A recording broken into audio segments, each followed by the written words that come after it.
What's up and welcome to another Mograph Mocast. I'm Dave. And I'm Matt. And joining us today is our good friend, the very talented Mr. Andy Needham. Hello. And Mograph is a supplement to our site, mograph.com, which is a motion graphics tutorial site with tutorials, plugins, podcasts, and other Mograph stuff. And on the show, we talk about everything ranging from motion graphics to Cinema 4D, After Effects plugins, render engines, doing business, doing taxes, being a contractor, or working for the man. You can email us info@mograph.com. Let us know what you think about the show. Questions, comments, concerns, queries, grievances, show topic ideas, artist suggestions. We're on Facebook, Twitter, Instagram, YouTube, TikTok, and mograph.com.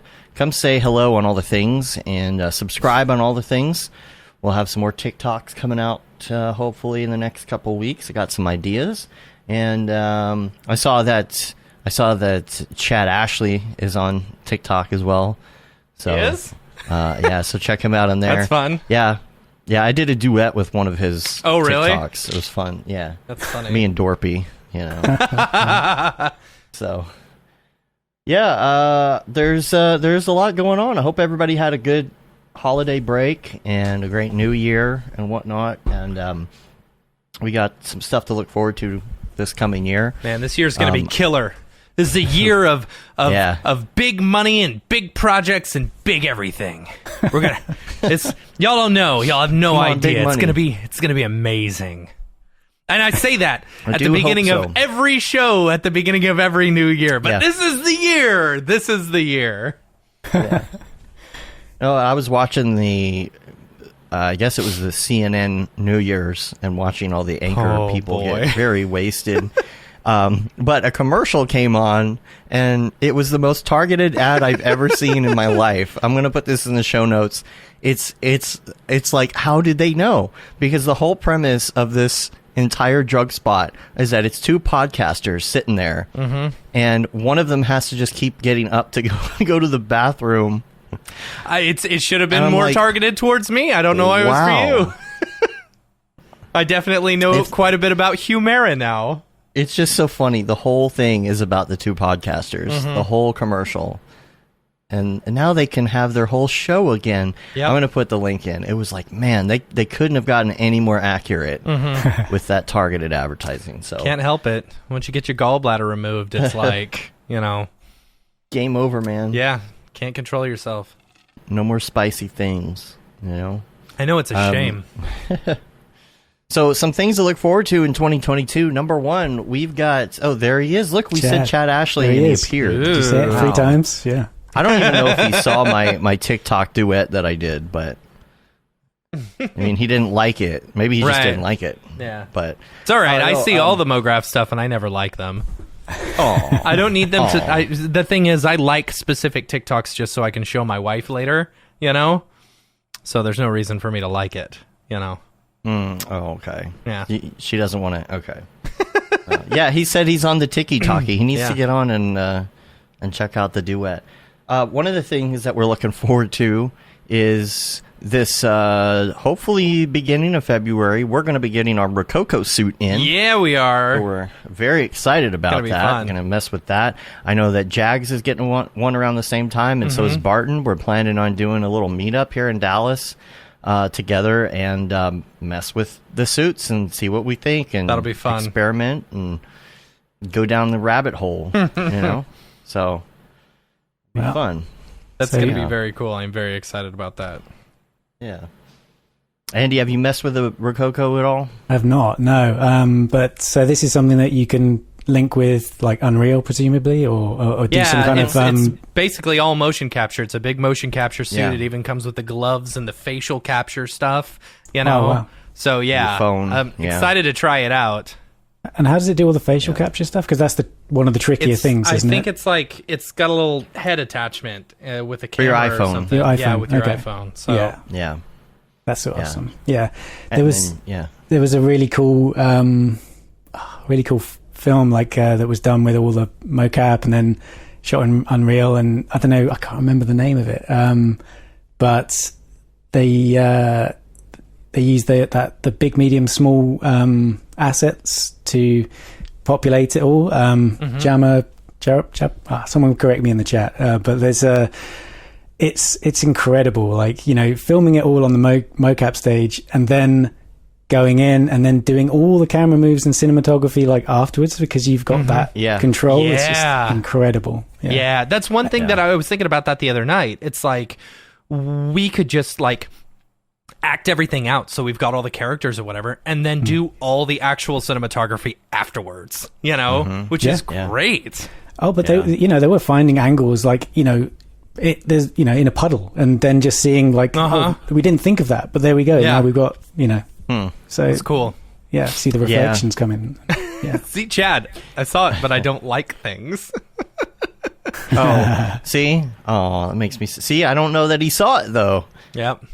Yeah. Dorpy was waiting to find out if Chad saw, he's, starstruck by Chad.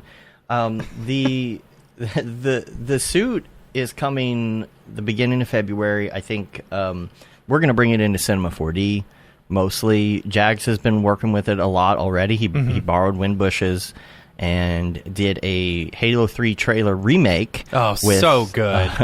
Which is so good. I don't think it's a public video yet, so I'm not going to link to it yet in the notes, but he completely recreated the Halo trailer. And can we not Matthias show it? Basically... Well, it's a private video right now. It's an unlisted video, so I don't want to play it. Come on, Jags. It's public. But Jags will be on the show in a couple weeks. Oh, okay, and never mind. We're gonna go through it. He's working on a breakdown video, so we'll talk a lot about it, kind of get some hype going about Rococo suits, and we're gonna tell everybody what we learn on this journey because we're interested. I mean, Jags is going to bring it into Unreal, no doubt. We're more interested in bringing it into Cinema 4D. Let's be honest. We want to go through and learn about how we can attach this information to our rigs and easily, and all of that. So we'll do the research for you. We'll do the research. Irradiation. I think that was the name of the film that I was talking about. Oh yes, I do know that name. Yeah. I think it's something that Ariev sent to us initially. Yeah. Cool. Yeah. And and of course we'll have to learn how to deal with the facial capture and all. I'm sure that's a beast on its own. And there's probably some more Unreal involved in that. And then some other things for this coming year, some of the things that I'm looking forward to is Brigade and Render. Brigade. Of course, like what's coming with Render and what's going to be going on in the real-time wars. Between render engines and game engines and everything else. And Redshift coming to the render network. Native Redshift, C40 files C4D. coming to the render network. Excited about that. That'll Absolutely. be great. And everything basically that Maxon has in store. There's that ZBrush announcement, so we're going to see where that goes. Yep. Very exciting. About that. Yeah. S26. S26, yeah. I just barely got into R25. Come on. I know. I can't even. Yeah. I don't know. This is just me, but I skip the S's. I just do the R's. Yeah. There's a joke in there somewhere. I don't know. I mean, it's like most of the projects that we do, we don't have time to switch over to a new one because we're almost always, the projects, at least for the past 3 years, have always been over 6 months long, and so it's like, we can't that makes switch in the middle of it. Makes sense if you've got your pipeline set up, and you need it to be stable. Can't be learning new interfaces and things like that, But I'm actually really, I really like 25. Actually, it's just I love 25. I do too. I wasn't sure whether I was going to like it or not, but as soon as you get into it and you start, once you learn where everything is, like it's nice. It feels good, Yeah. I don't hate it. Are you using presets at all and taking advantage of all of that? No. No. Wow. What kind of presets? You're talking about in like the asset library or anything? No, like the ones that you can create yourself. You can set up tools in the way that you want them to be and then save either the whole thing as a preset or just a sample of it, and it can be like a partial preset. And then you can kind of go in and there's like a crown icon. You can then make that the default, and there's there's all kinds of things that you can do with these. I haven't even gone that far yet. I'm just trying to stay afloat right now with projects. I know.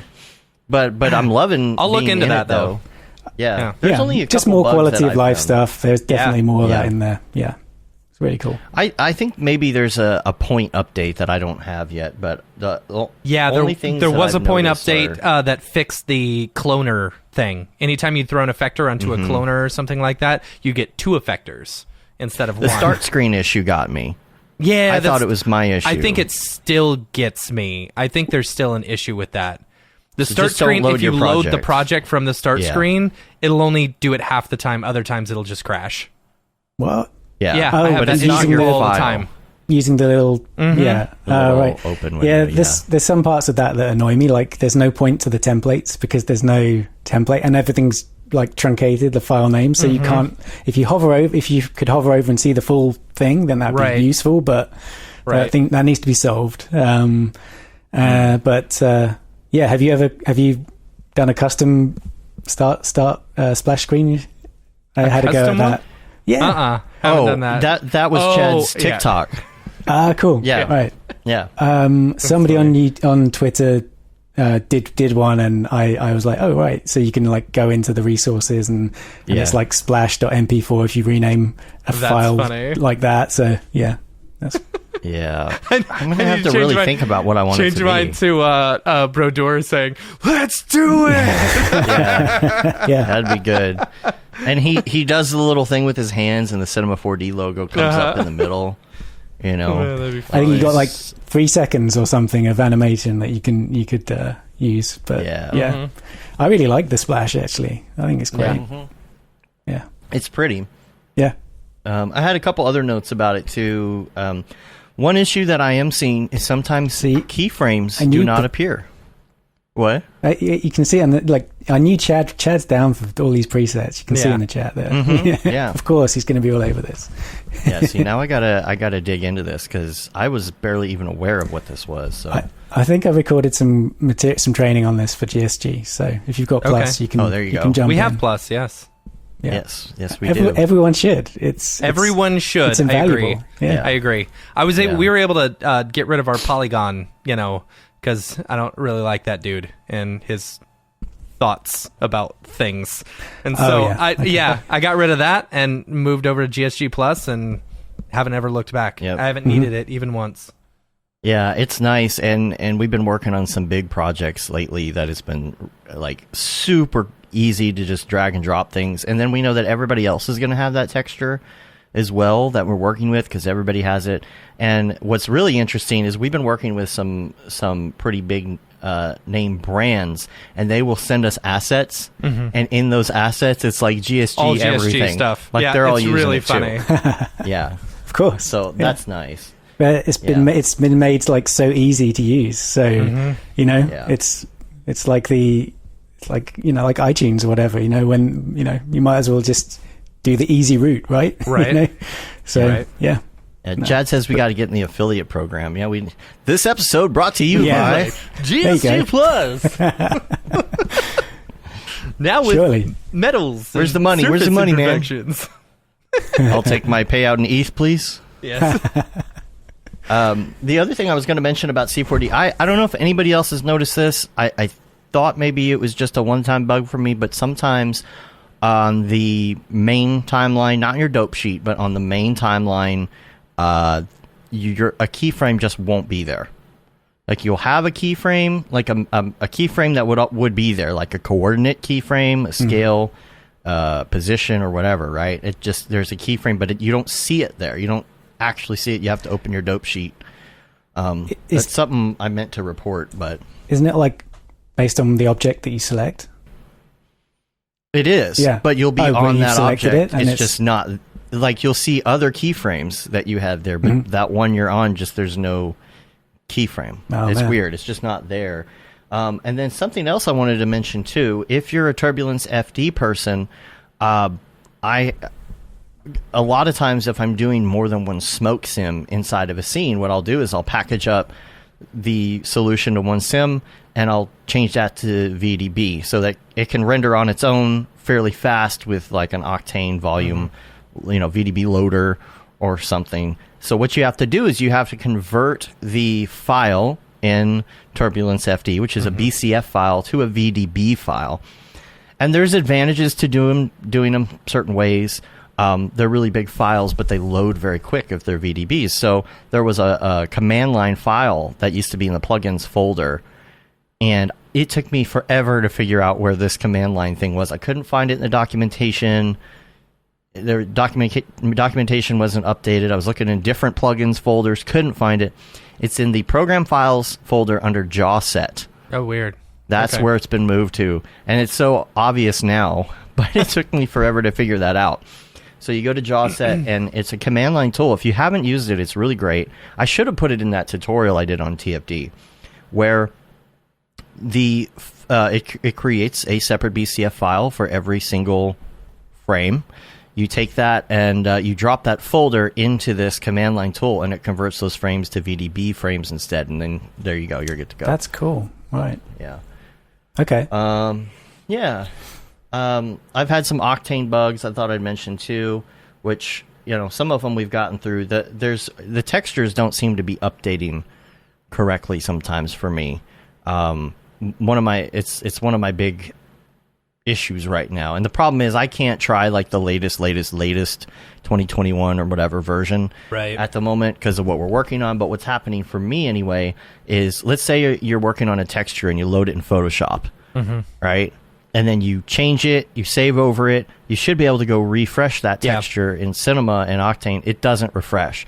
Somewhere along the line it's cached, somewhere, can't figure it out.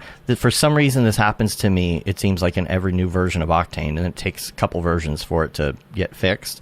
But basically I have to save my Photoshop file as a new name in order to get it to load back up. So if anybody else has heard of any way to fix that or is experiencing that, you'll know why. There was something else. The RTX, there's a network issue too. If you're having problems with hang-ups on network rendering, go to your settings and turn off RTX, and then your network's rendering won't hang. RTX has been weird for me as well, and that's what someone in the Octane channel suggested, which this, like Dave said, it may have been fixed in 2021. Right now we're still on 2020 because of the project that we're on, but yeah.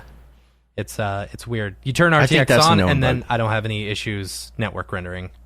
But there is a fix for it if you are having that problem. Instead of having to like shut down, go to your task manager and shut down Cinema 4D.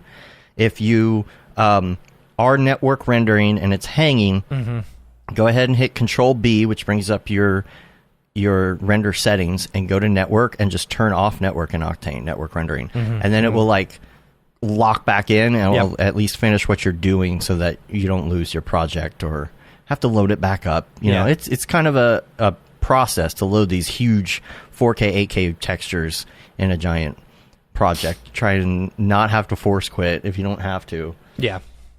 Anything else? I think that's it. Embergen. I did want to talk about Embergen for a minute. Let's do it. I'm still trying to wrap my brain on how to use it in my workflow. Yeah. And maybe I just haven't had enough time with it, but when I was working on a project, I decided I was just doing these bumpers for Mograph, and I decided to bust out Embergen and see what I could do with Embergen, because I needed some smoke coming out of a tailpipe of a car. So I export everything, I do an Alembic, I try to do all these different ways to get that file into Embergen, and it comes in, but it's just, I'm not able to see it, and there's a scale issue. Yeah, I think there's a scale issue. I'm messing with the different scale stuff up and down. I couldn't get it after like 3 hours. I mean, just tearing the scene apart down to its base scene so I could figure out what's going on here.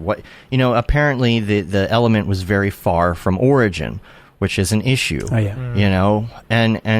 But it's like, okay, well, you can't really like fix that. You can't bring it to origin. Right. I guess you and could, then move but it away. But yeah, it's just the thing is, and I had been having a conversation right before this with Rev, and I'm like, I like Embergen and I love playing with the nodes and doing things with the little torus, but I can't figure out how to get this into my workflow yet. And I would love it if it were inside of Cinema 4D already. I'm sure. I mean, it will be eventually. I'm sure it's got to be. Yeah, because that would just be so much easier to hit that button and bam, there it is. I mean, when you load up a basic scene inside of Embergen and you've got that little donut you're playing with, that little Taurus, it's like super speedy and fast, and it's like, I just want to hit that button and say, this is my tailpipe on my car. I just want it to rip out some smoke. There it is. But no, I'm telling you, 3 hours at least I was working on just trying to get it to work, and so you went TFT instead. I went TFT instead. Yeah. Go with what you know, right? Yeah.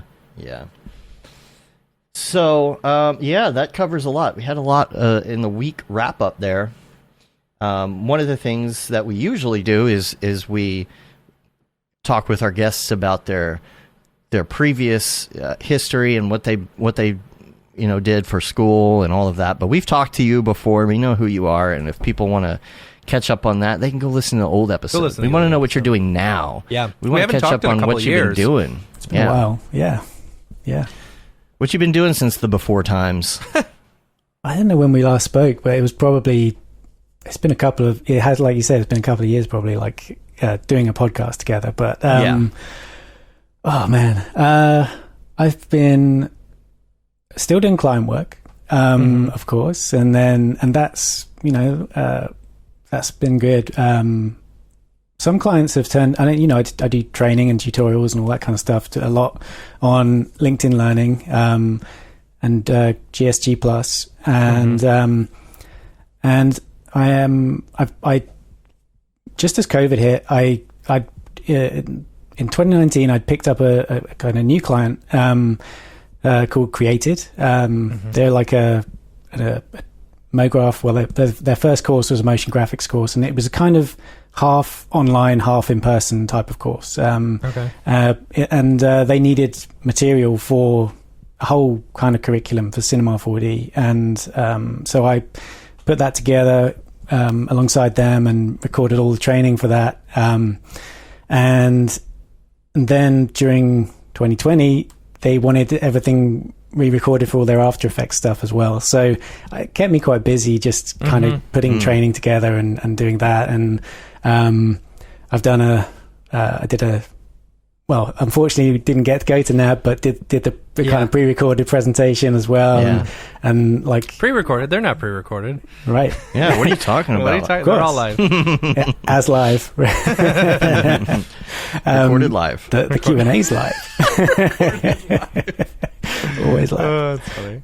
Like this? No. Anyway, so that was so I guess a couple of Maxon things as well, and towards the end of 2020, I was just picking up some clients that had sort of like older clients had sort of gone away, then coming back and stuff. And I don't know if you guys had found any of that at all, or anyone listening as well. But like that was, I found that that was I don't know, that was coming. That was sort of happening for me, and it was nice just to work with these familiar people again. And we've had the opposite. A lot of our regulars aren't calling us anymore. I'm curious if they went out of business. They might be out of business. Yeah. Some of them. Yeah. I mean, it's understandable, you know. Yeah, I mean, I don't know. A lot of the work I was doing is going online. Some of it probably on a very small amount, maybe on TV, but mostly online. So that's not going away, and very fortunate for that. And I don't you guys do a mix of of shoots and stuff as well, don't you? So there's not often. not really. Yeah. Matt just decided to, on a whim, do a shoot for somebody this week. And why? I quote it for a price that if they say okay, then I'm like, all right, well, let's do it, and they agreed to it. So that's what we're doing, Yeah. I'm like, you're quoting something where you have to leave your desk? Right. It's leave the fun house. Getting out of the house occasionally. Yeah. Going on a shoot with Nick. Those are always fun. He always makes them fun. Yeah, I only enjoy being a photographer for hobby. Yeah. I don't enjoy doing it for pay. Yeah. That ruins it for me. back when I was working, I used to do a lot of shoots back in the day. You know, I worked for this really tiny company, you know, really tiny post-production company, and we'd shoot recitals and blah, blah, blah. And I always told my wife, I said, I will never shoot our kids' recital. Just buy the DVD of whatever company makes it, you know, because I will not be the one who does that. And then you have to figure out how to watch the DVD. Yes. Just handbrake it. That's all I'll do. Well, yeah, I can't even figure out how to do that. Maybe you can help me. I have a 4D sonogram from before Charlotte was born, and it's on DVD. I cannot figure out how to get it. Yeah. I even bought a DVD. I have a DVD player, USB DVD player that I bought, and I can't even get it to come up on any computer, PC, Mac. Then, like, maybe you can help me. Yeah, I'll take a look. I don't have a way to watch the DVD. Weird. Yeah, what year is this? Right? my DVD, Blu-ray player, whatever, it's just in the loft now, you know? Yeah. It's just, yeah. I don't think I've ever even owned a Blu-ray player. Like, I had a PS3 that would play Blu-rays, but that's about it, you know? I never bought a specific Blu-ray player. Yeah. Anyway. But yeah, I digress. Congratulations to, I guess, both of you. Your families have grown, you know? Yeah. That's awesome. Yeah. How large has your family grown at this point? How many kids do you have now? Me? I have two. Yeah. Oh, two. Okay. You got just the same as us. Yeah. Yeah. Okay. I'm not intending on growing it any further. So my wife has other ideas, but yeah. Nope. No, I took care of that. I'm good. I'm happy with two. How old are they now? Because at first, I remember you had to be like super quiet when you were recording. I remember you'd always be in the basement or somewhere with the sheets behind you and everything. You're like in a cave. That was that was all during. That was nuts. I remember that. I was almost like whispering just because. That's so they're 6 and 3. So yeah. Actually, man, Florence is nearly 7.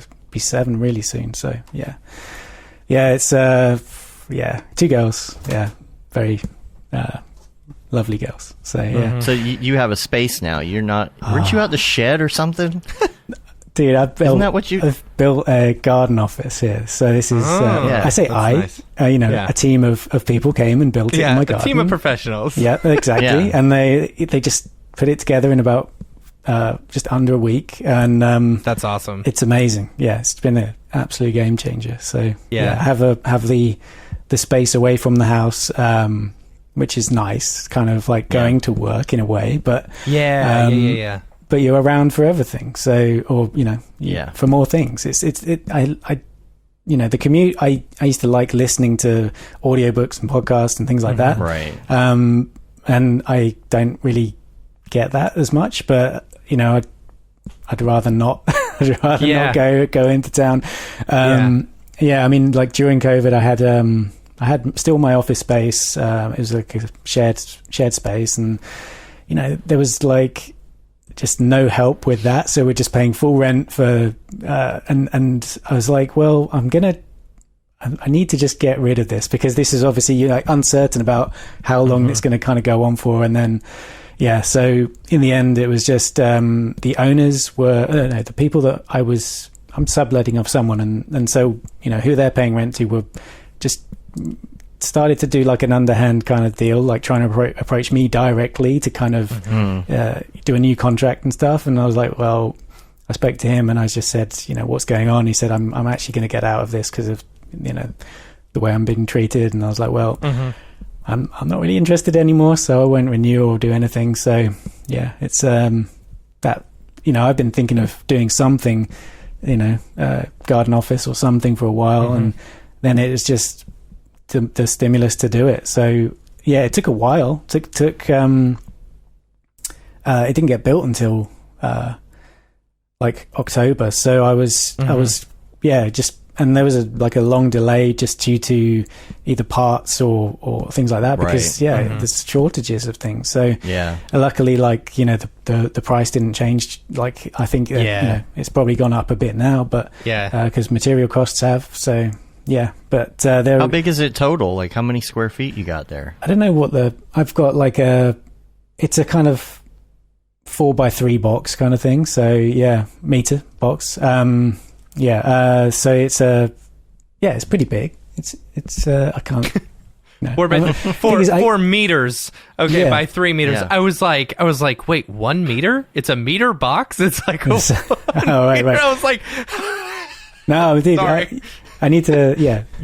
So you see the other side. That of for it, me is the dream right there. You know, like Yeah, we need to know, like in the me- US, we have to know how many washing machines long that is. right.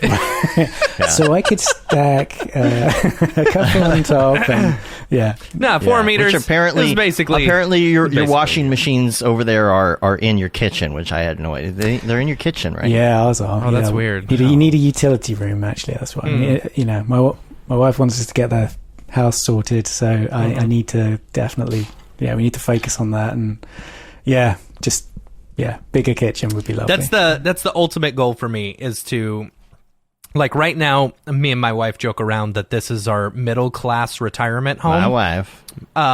This is our middle class retirement home. So if we stay at the same salary for the rest of our lives, this is where we're going to retire. We're trying to get to that 1%er retirement home, you know, to where we can get like a couple acres of land, and then I can build on a studio in like one of those big barn dominium type things, you know, Nice. which would be sweet.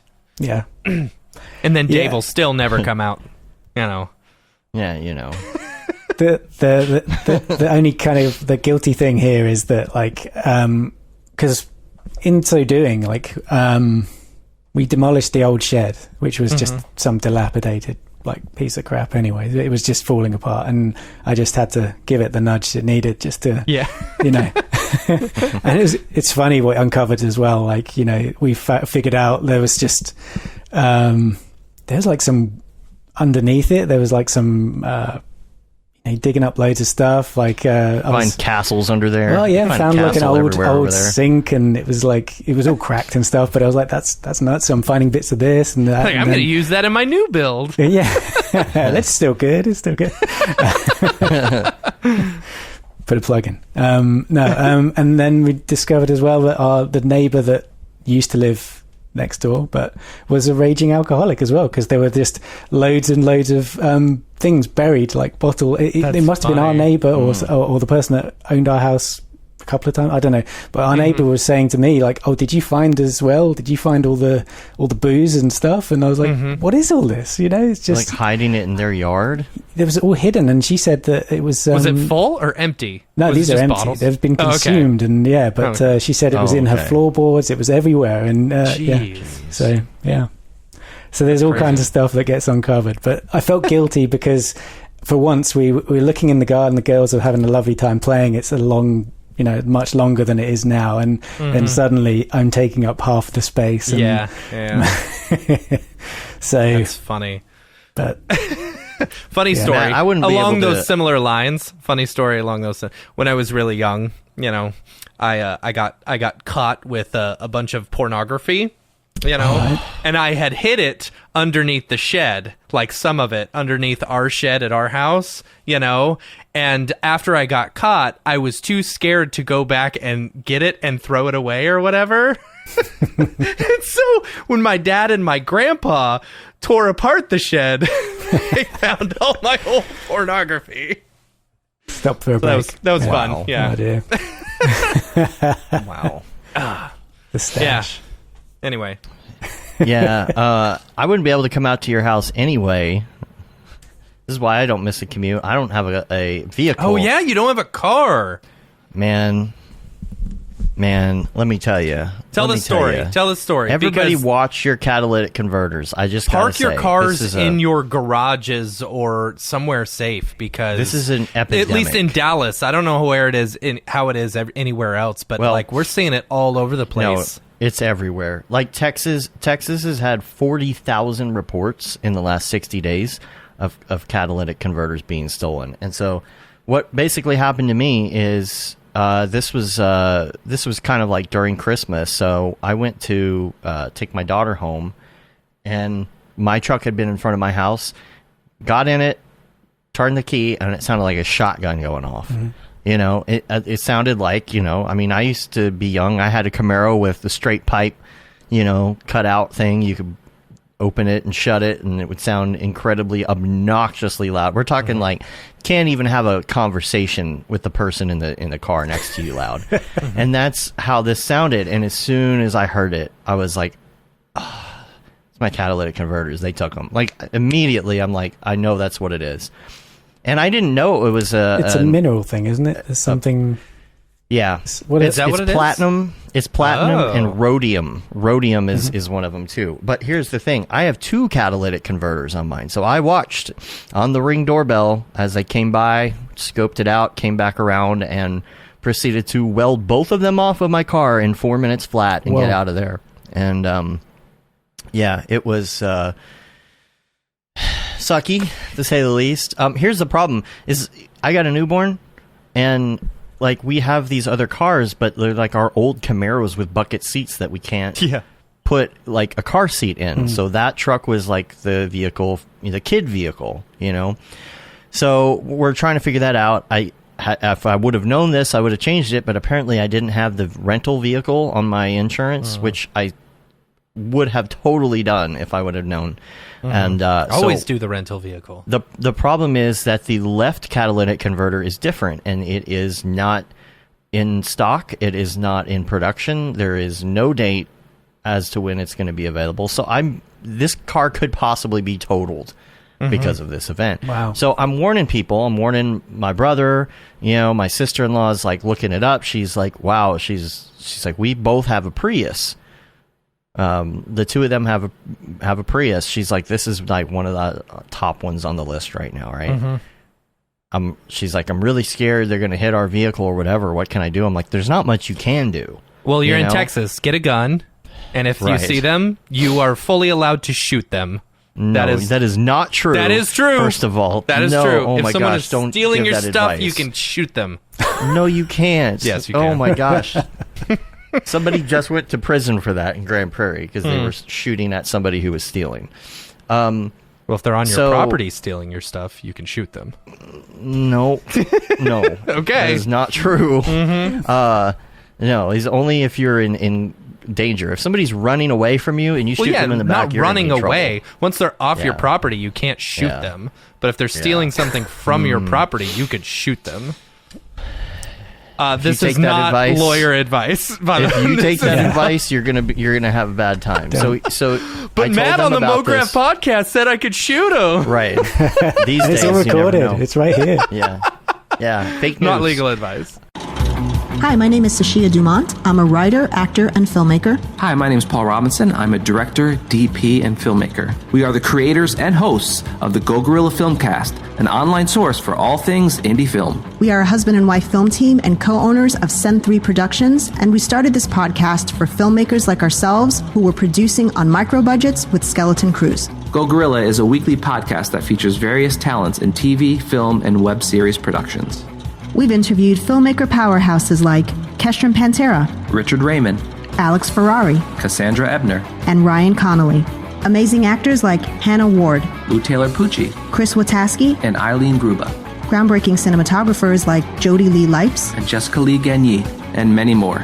We also offer weekly reviews of our favorite films and shows, which vary from low-budget first-time filmmakers to A-listers and everyone in between. GoGorilla is proud to announce that we have officially joined the Mograph Podcast Network. So if you love filmmaking as much as we do, tune in every Sunday for a new episode of the GoGorilla Filmcast, your source for all things indie film. Now available on the Mograph Podcast Network. I was telling them about that. They were being vigilant as you could be, just keeping an eye on the car. My brother goes to get in the car the other day. By the way, they also have a newborn that was 4 days old at this time. So this is a week after mine. He gets in his car and he turns it on. And he thought a motorcycle was pulling up next to him. He's like, what is that? He's like, oh, they got to me. So he goes to the other Prius and gets in there. They also got that one the same night. So they got both of their cars in the same night. Yeah. So it's bad because what's keeping them from just hitting you again when you get it fixed? You got to get these steel plates apparently installed now. It's a whole thing. Yeah, they'll take the plates off. Right. Well, that sucks, dude. It really does, especially like the impact on families as well. You know, you need that to get around. Yeah, and exactly. They don't know what they're doing. Yeah, no, you know. I hope it can be resolved. Yeah, so not a fun situation trying to figure that out. But luckily, you know, I'm lucky enough to work from home, and you know, it's really about getting a kid somewhere. So that's fun. So, anywho. I don't know if we have a lot of NFT stuff we want to talk about. I don't know if we want to hop to that yet, or if we have some other stuff we want to talk about first. Is there anything else you're working on right now that is not NFT related? It's not something that I'm working on right now, but it was a film like I did a while back, and now there is going to be some article written about it, which is great. And but it was fun to it was when Octane X was in beta, and I was getting used to that, and so I think this was all done with Octane X. I was using like multiple Macs as well, and render and stuff like that. So yeah, it was a good it was good fun to do that. And but it was kind of a piece that was like, you know, you always you never know, like if it's I don't know, for me, I'm like find it sometimes hard to put stuff out, and because there's like a lot of self-doubt and stuff. So this was a short film about that, and it wasn't a short film to begin with. It was like a style frame I did as part of my Octane course for well, I guess it may have been Linda at the time, but it's on LinkedIn Learning. And then I thought, and I think that was 2018 or something. So it's been knocking around for a while. And that style frame, I was like, well, that should be animated. So maybe I'll just animate that for a few seconds. And then from there, I was like, well, maybe this could be something else. Maybe I'll just see what the character looks like in, you know, when it was something as well, like it was to do with Voronoi fracture. I think I was fracturing it with that. So it was kind of, you know, we're going back quite a way to you know, when that was around or first introduced, and just playing around with that. So, and then I was like, well, I've got these two states. I've got the unbroken state and the broken up state. And so these kind of could mean different things. So one's very like, then the title came to me, The Peace and Turmoil. And so I decided to do a kind of short film about it, and it's really, you know, there's a bit of narrative in between. But this was, I don't know if you got a link to it, but this was something that, you got it. Yeah, this was something that went through a lot of processes, a lot of steps, and also some back and forth with Brandon Parvini as well, who gave me some, you know, really good constructive feedback, and also David Ariev as well. We had a chat about it. We were, he obviously some Octane tips and stuff or whatever. But like, you know, there was, this was just fun to do, just fun to explore an idea, and just, you know, I rendered out everything with the light passes so I could have control over how it was all illuminated, and the red is quite symbolic and stuff like that. So yeah, it was not, you know, it's fun for me to get this out, really, rather than, you know, and do something kind of just, it's for me, you know. Yeah, absolutely. Yeah. Tell me about the light passes a little bit, because I'm kind of the type of person that's like, I'm just going to do everything in camera and call it a day. Right. You know, what did you feel like the advantage was? Was there an advantage, or were you doing that just to go through the process? The advantage of me for this was just because I wanted to have control in post of when that kind of red light was introduced, and so I could, you know, fade that in. And this is something I think I picked up on Michael Wrigley's Learn Squared course. So, you know, that's been out for a long time, and it's a great course. But there's you can, you know, obviously you guys know you can separate out the lights onto different passes. They just render out as separate image sequences, and you rebuild essentially the beauty using the lights. And yeah, like I said, it was a kind of more of a narrative thing, you know. It was just having that control of, I could light it from the back forward, or I could light it, you know, another way. You know, I could sort of bring the scene in different ways, and then like have this light from the right hand side come in or whatever. And yeah, so yeah, it was just having that control in post. And for me, I like that. I like having the control. It's, you know, it can look really nice out of Octane or whatever you're using, but having that final polish is, or that ability to put it into a compositing program and just kind of, you know, decide where make these other, you know, additional decisions and stuff. It just saves a lot of time and also introduces another creative element as well, I think. What was the question I was going to ask? Oh yeah, so you did this all in Octane X, right? Yeah, that's what I was going to ask. Yeah. Did you find? I mean, I'm assuming you're an Octane user in, you know, PC as well. You know, did you find any difference in using X versus regular old Octane? I haven't done it yet, and I would love to be able to get, like, you know, a Mac Mini. You know, if they ever introduce like a 32 core or 16, you know, Mac Mini, and just be able to use that as like one of my main machines, you know, and then work in that. I don't know. Yeah, I mean, this was another thing. Something that I did in 2020 was build a Hackintosh. So yeah, I was like exploring all of that as well. I've always used Octane on a Mac using like eGPUs, and I've got, I don't know if you can see them behind me. I've still got a couple of NVIDIA cards like on my desk, on my shelves over here. So, and there's a couple here as well. I have, you know, I've sold one since, but yeah. And then I built this kind of PC here, but put Mac OS on it using OpenCore, and there's a really cool YouTube channel, technoli.com, I think.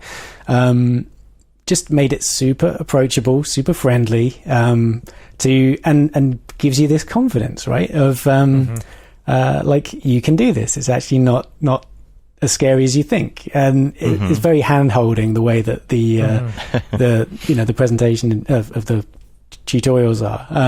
But I was like, oh right, because I'd seen you know, things on YouTube about Hackintoshes and stuff, and it was all like it's really difficult to I hear horror stories about it. It's like, oh, Apple put out an update, everything's ruined. Oh no, but and it's like, look at, you know, you can join my Patreon and get my EFI, and it's all like, you know, this is the right, but this guy's just like, no, it's all, this is how you do it, and I'm going to hold your hand and just kind of walk you through it.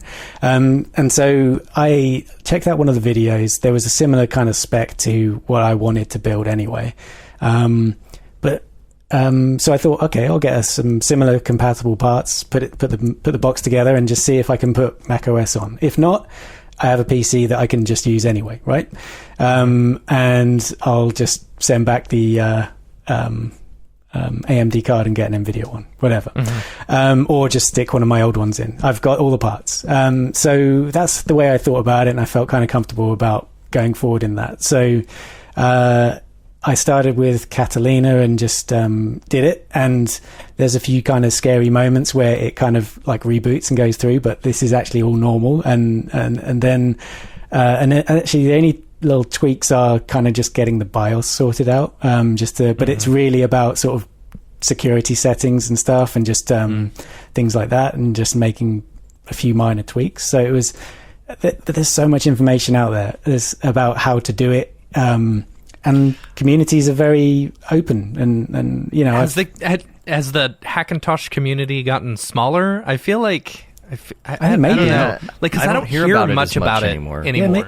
Yeah, I mean, I was on a Discord and just using forums and stuff, and you know, like, this was, you know, a while ago now when I built it, but I mean,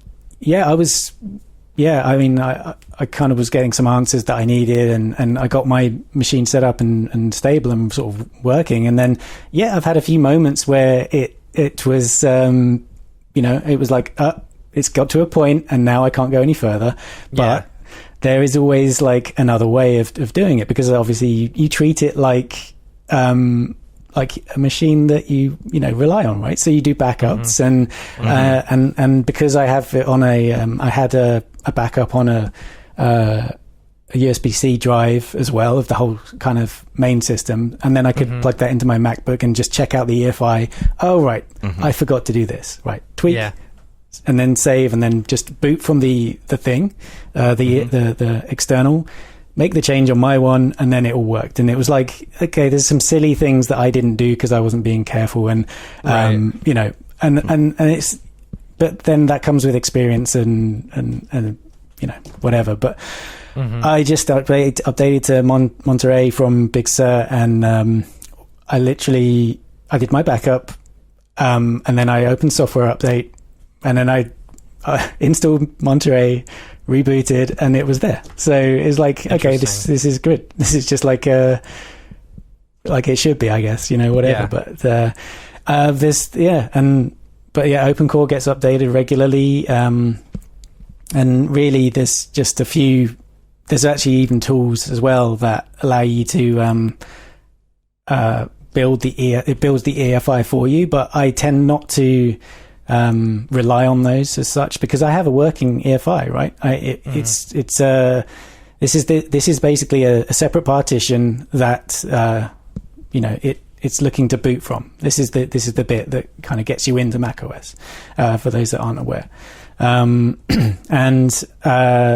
These are so I just make small tweaks and just make sure certain texts and like which other plugins and stuff for controlling the audio and things like that are just latest ones, and it's just some minor tweaks really to get it going. But there's I've had the machine apart, the motherboard out to, and done some kind of bits to get the Thunderbolt working as it should, so it looks so it recognizes it as Thunderbolt 3 and stuff. So and once it was flashing the BIOS on that, or whatever it was, flashing something. I don't know. It was, I had to buy something and do something, but there was a whole guide and it was all step by step, and it was like makes you sweat. But the thing is, like, it's you're reading through, right, and reading it again, and then it's like, here you go, you make a backup, and so you can flash this back if it doesn't work, right? So right. Yeah. So there was so I felt kind of confident doing it after a bit of research and stuff, and it's so so is it worth it though? Like, is it worth it in the end? I mean, it has been for me. It has been for me because I'm on the platform that I like to work with, and and the fact is that Otoy and also Maxon are behind the metal now, and right. I have like 4 6900 XTs, which are like pretty high end AMD cards, and they can just crank away. Like I'm and if needs be, I could just use render or something like that, right? Right. Then you've got the AMD cards in your Hackintosh? Yeah. Okay. Yeah. All right. Yeah. I got two in the box, and because the box isn't massive, right? I didn't, and it's super quiet as well. I got one of those. I can't remember the name of it actually. But it's a good sound insulated box. So, and then I got some Core. Razer Core X's, the ones that don't light up. I didn't really need any RGB stuff on it, and that makes it go faster. Yeah. Well, I got enough of that around me, so I didn't need. But they're very good for any long and wide cards that they fit all sizes. So they're a good choice for if you want to do eGPUs. And like I said, that was getting those Thunderbolt ports working, and I got a couple of other ones that are my older Akitio node boxes that have I think they've got Radeon 7s in. They were pretty good at the time, they could be plugged into the MacBook Pro and just used as a extra bit of power if needs be. But then I've been building them for a long time, so I've got a couple of other ones that are kind of like in small PC boxes that are like I've taken the parts out and just put them together. And I've got some pictures on Instagram of the build of those. But they served me very well, and they actually work with the trash can because they're Thunderbolt 2 interface. So that I mean, that's incredible. Do you have any Macs at all? Yeah, got the trash can. I got MacBook Pros. I mean, this is literally the only time I've ventured away to. That's funny. But it's the dream of working on a Mac again. It's a fun hobby as well, in a way. Like right? I feel like once they get the 32 gig unified RAM, like Mac Mini or whatever, like that would be a pretty good machine. Definitely, you know. Yeah. Well, if you look at the, especially if you can like link up your PCs as render nodes, you know, that's a big thing. I don't think they have that working yet, right? It's not working yet, but Jules said it was coming on the recent podcast you guys did, right? So the MacBook Pro at the moment seems like a good. I mean, Apple's laptop game is pretty good right now. You know, once they get the desktop game sorted out as well, it's going to give people options. I don't know. Where do you think they're going with that? Do you think that this tower is even going to be a thing in the future? Are they going to go to just one desktop? They got the Mac Mini and all that. Are they just going to say, okay, here's a very small box, this is it now? I think eventually they could make the Mac Mini powerful enough to where it, you know, because those A1 Max cards or whatever, you know. Yeah, I mean, are they still going to go with these towers where you can add cards and... I don't know about like that. They're into it. I don't know about that because you can't use eGPUs with Apple Silicon. So I don't know unless they solve that, allowing you to use other GPUs. But then, you know, I don't know. I mean, Apple Silicon GPUs are getting quite quick. Yeah. So yeah. I mean, like maybe you would add editing? a GPU module or something to add. You know, like. It could be that. It could be. This could be the modular Mac Pro that they were talking about years ago. You know, it's a box that you put little boxes into to make it fly. Yeah. I mean that seems like it would work for me. But I mean, I would like that. I would like to have something modular. If I knew everything was going to work, you could upgrade. Because that's the thing with the PC, right? You know, you could just upgrade a module. You know, like a video card or whatever. Yeah, it's the same mentality. Yeah. All right. Y'all ready to do some NFT talk and get into the drop? Yeah, let me pull up my notes real quick. Okay. Let's do it. Drop. Is this the fucking mic? Drop. This is exactly what I should be doing. What's up, and welcome to this week's episode of The Drop, your weekly source for all things NFT and crypto art, as well as upcoming drops by notable people in the Mograph industry. I'm Matt Milstead. Joining me, as always, is Dave Koss. And joining us this week, Mr. Andy Needham. Hey. Let's get into the drops of the week. One thing that is annoying, Nifty Gateway only had one this week. Like, they only posted 3. Only one? Yeah, they only posted like 3. I don't know. I need to get in touch with someone over at Nifty Gateway. I say that every week and be like, hey, give me advance notices on all this stuff. So, but I'm sure they wouldn't mind. I'm sure they wouldn't mind telling us who's coming up so we can advertise it. Sure, right? Yeah. You know, but there's a couple of cool community drops as well, you know, which is good, and then a couple really good ones on Maker's Place. So this week, Nifty Gateway, we've got Sinclair. I thought this was really interesting. It's I don't know, it's like line art and stuff like that. At least that's the one that I'm seeing on Nifty Gateway, which is cool. So it's like the Mona Lisa, all the one Mona Lisa line art. Yeah, there you go. Cool. Cool stuff, and that's on the 5th of January, so nothing else. But big shout out, big congrats to Gurnge for his drop on the 1st.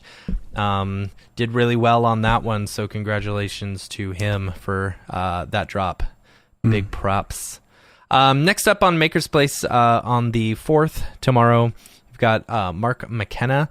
This piece is called Alice in Cryptoland, which is fun. So, really good Illustrator stuff like that. I don't know. What is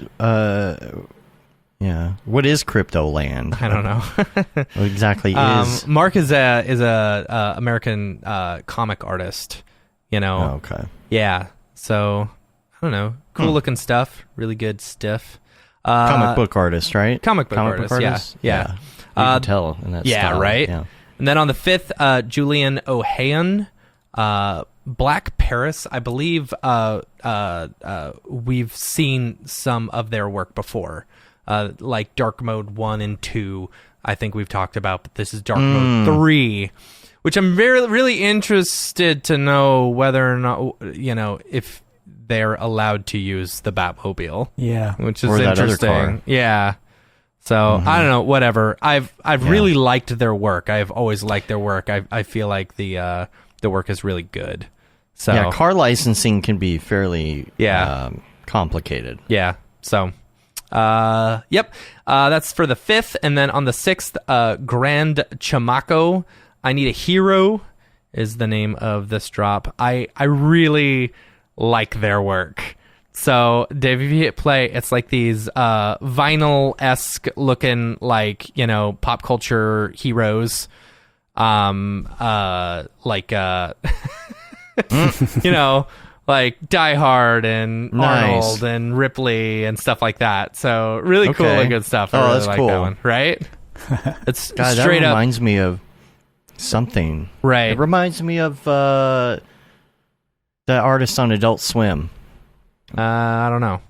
You know what I'm talking about? No. Who does like no, not Super Jail. Kind of looks like Super Jail characters in a way. The way the mouths are done, I guess. Yeah. Super cool stuff. That's I really fun. like it. That one is my favorite drop of the week. So there you go. Let's see. And going into community drops. Oh, snap. Let's see. What are you snapping about? The first one you got here. Yeah. So Nick Campbell is doing a drop on Foundation. If you click on the Foundation link, Dave.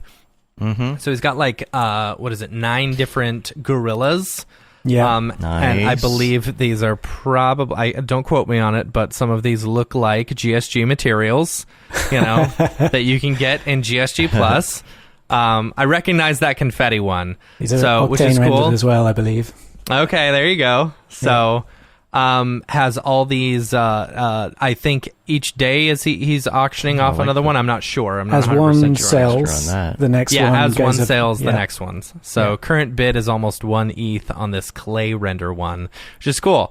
So let's see. It said all proceeds of Pride, Confetti, and Woody Gorilla, or I don't know if it's G-Rilla.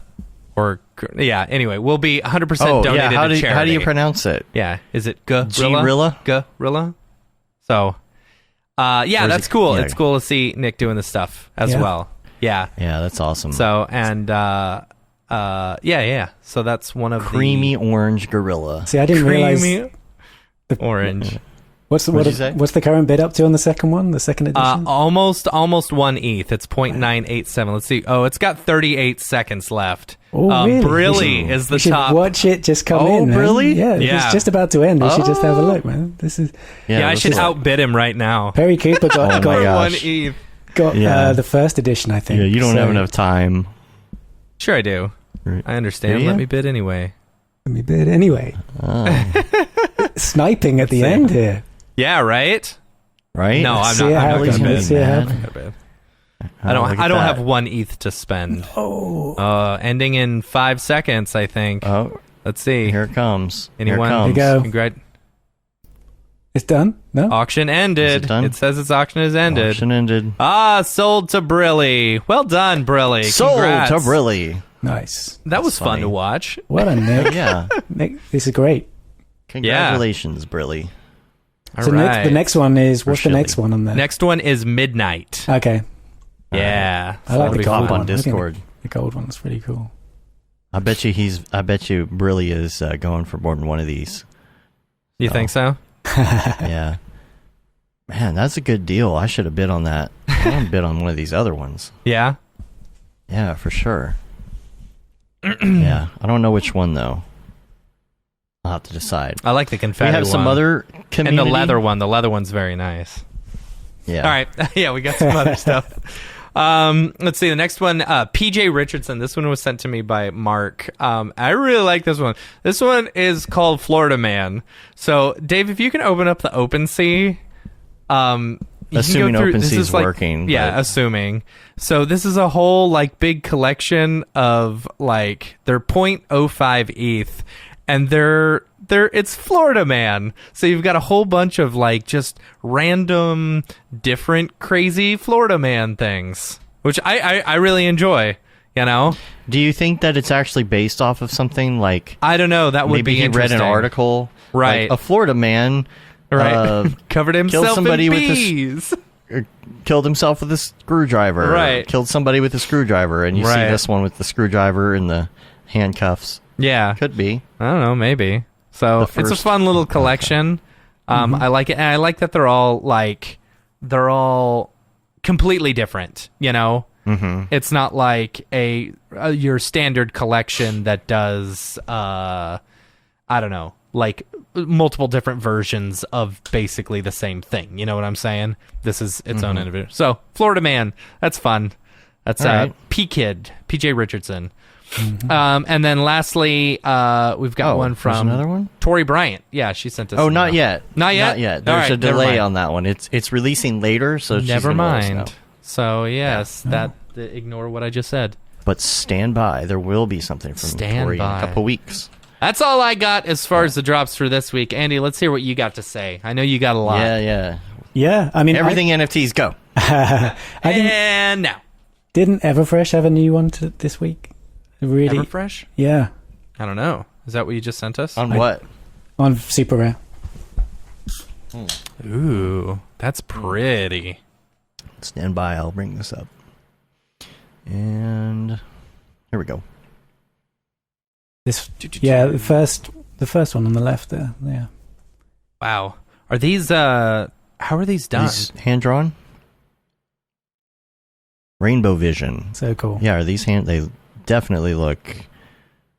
They're gorgeous. Wow. Yeah. That is great.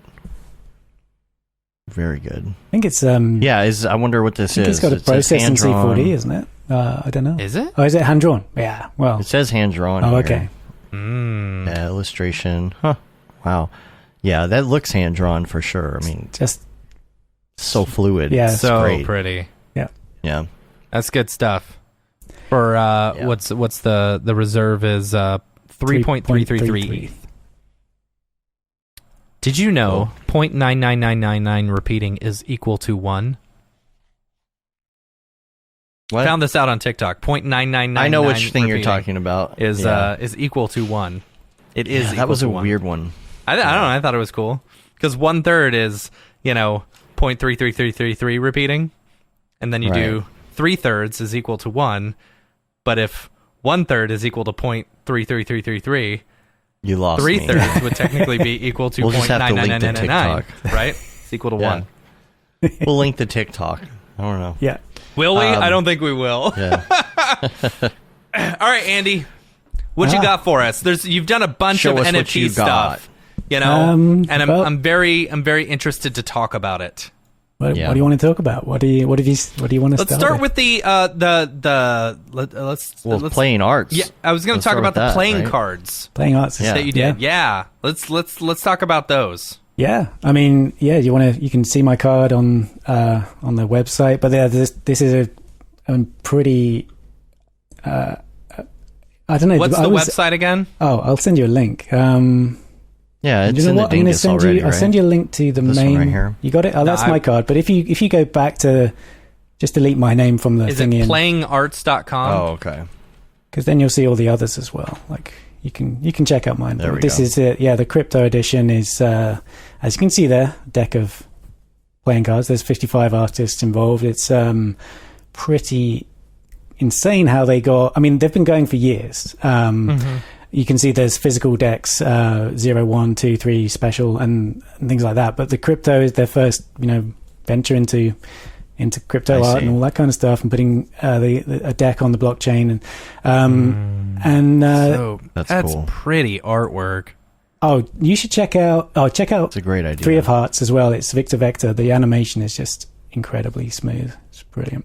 There you go. Yeah. Yeah, I was like, which one is hearts? It's the triangle. Right. Yeah, so triangle. obviously you've got like a, kind of, you look at the suit. You've got 2 3 of hearts. Oh, see, you didn't take the Spades, my opportunity to friend. change. Oh, it's upside down. I see. They didn't take the opportunity to change it to like 3 of bitcoins or 3 of ethers. Oh, don't worry, dude. If you scroll up, there's a whole new curated deck coming. The ether suit. This is an art challenge that that's being launched. So you can jump into the Discord and submit your portfolio. And essentially, what happens is it's like the artists would be selected. I think 52, which would then be voted on to become 13 to make a suit. But all participants would actually get rewarded for their work. So there would be, I think, 50% of the sales would go to all to the 52, and then or minus 13, and then 50 would go to the 13 that were selected as winners. So and then obviously royalties on that. So there's more details on, I think, in the website, in the Discord and stuff. But and do they all make royalties off the actual physical cards being sold as well? I'm not sure about that, but it's off. They should off the off the sale of the. Man, those are so cool. You look at the artists involved as well. There's so many that are just you know their names and stuff, and it's just so when I got into this and I got a kind of email out of the blue, I was kind of like a bit skeptical, because obviously you're thinking these hey, can I get your MetaMask seed phrase? Yeah. So that I'd had a few kind of emails that were I just didn't really want to open or go into, and then I thought I'll check this one out, and I saw a list of artist names that were attached, and I was like, really? And I saw David Aria's name, and I was like, if David's doing it, then maybe it's legit. So like I'll just check it out, and sure enough, it took a while to get to where it is, but once they got the contract, the smart contract kind of sorted, I think it's with Manifold, I'm not sure, but it's like it was a bit of a roller coaster to get to this point, but it was incredibly successful, in terms of it selling out so quickly. And the first couple of months was insane, like volume of sales and stuff. And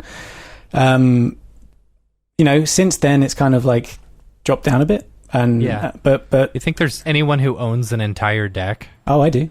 Yeah. Do you? Yeah. Like an entire deck worth of? Yeah. There's there are, I can tell you, because I'll tell you why. There used to be 35 holders. There only 150 decks available, and only 15 can be full decks, including like with the jokers, because there's only 15 of each. But Mr. Misang, I don't know if you've heard of Mr. Misang, but he has the Jack of Clubs, and there's this new. I think it just started minting actually.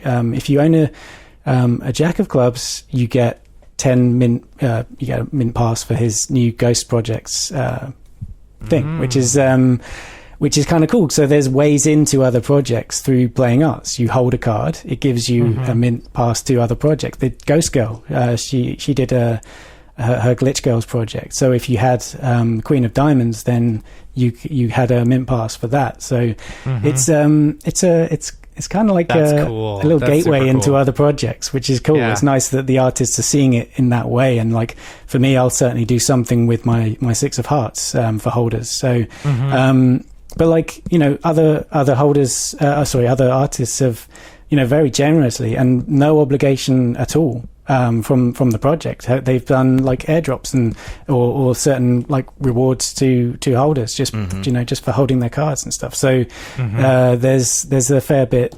There was a fair bit of that going around as well. But in addition to the physical deck, which is going to be coming soon, but because of COVID and people aren't going to casinos and things like that. Right. The cards aren't being printed, right? So there's a shortage of... So it just takes a while for these things to come through. But I know that it's happening in the next couple of months. So there'll be like a snapshot taken. Then you'll be able to go on the website and claim however. And I have some details, but I can't reveal them. So there's, but I know that there's a. This is cool though. People are gambling with NFTs now. They're not gambling slots anymore. Right. So they're not playing blackjack. Yeah. So then it's all metaverse casinos now. But yeah, there's another element to the cards, right? Which is a game, which is coming this year as well. And so the game, there's information in the Discord in the latest announcement. But essentially it's like a strategy game. And you'll be able to, and it's multiplayer as well. You'll be able to level up the cards you own. So you, I can't give away too much, but like you gain like experience and other points and things like that. So you can make your cards stronger. So there's there's, like I said, in the Discord, there's a screenshot of I think, and there's also some other things going on. So, but I've heard a bit about it, and it's like I'm pumped for it. So yeah, but it's not my place to say all the information right now. I can't. So you're gonna have to let us know when we can get the juicy details. Well, so we can. Beta testing will be soon. So there's the people will be able to get in and have a go.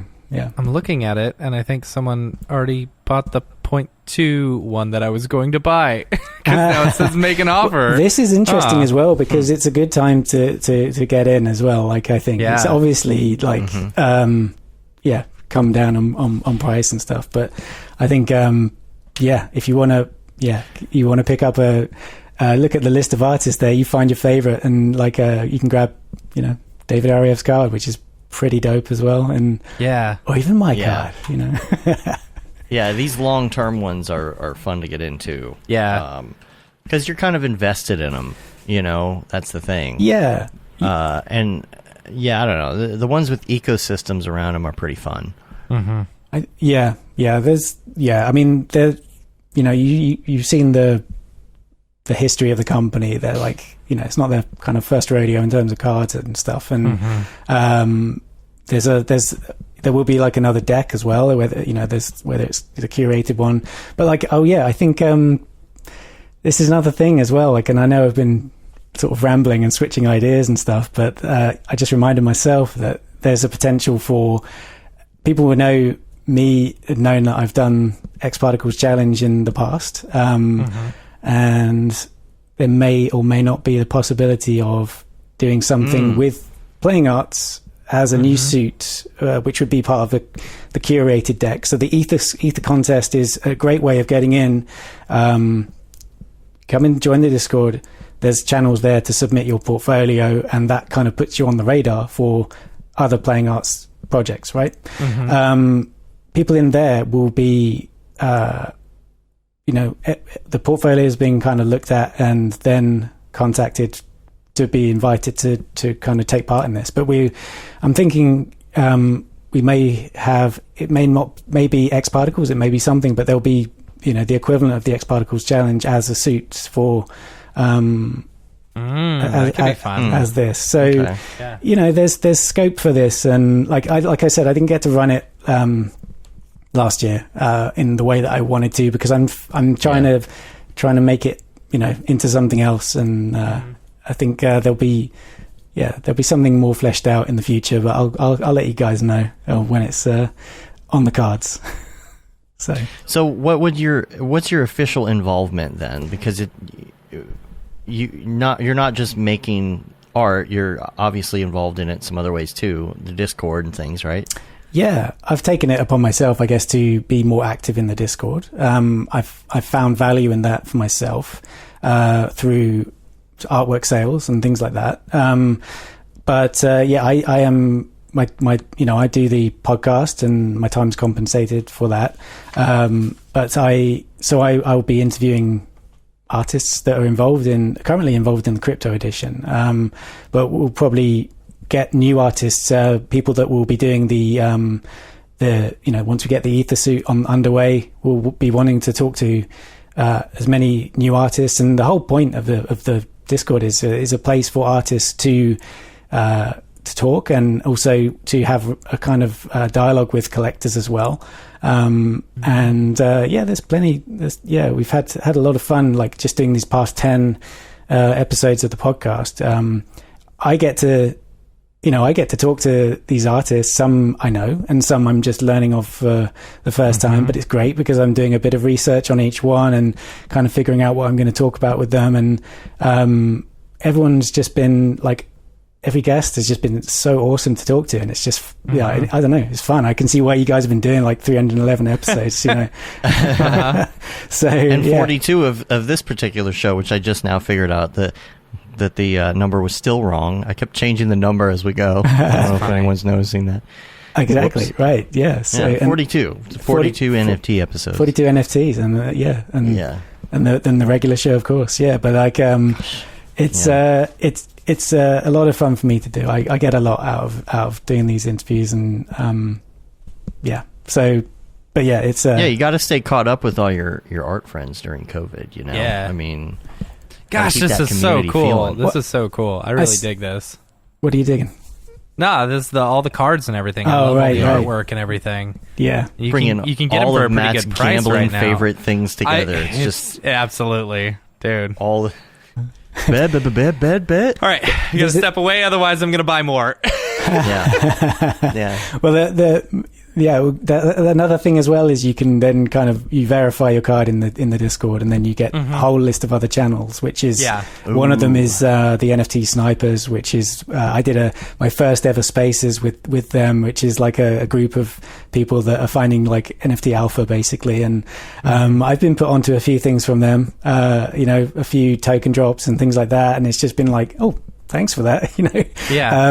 It's because they know about it. They're just talking about it all the time, and they have a good kind of network. So there's an additional kind of layer in the Discord for finding out stuff. So, but yeah, the Snipers spaces was interesting. We're hoping to do more spaces because I think we get a bigger reach.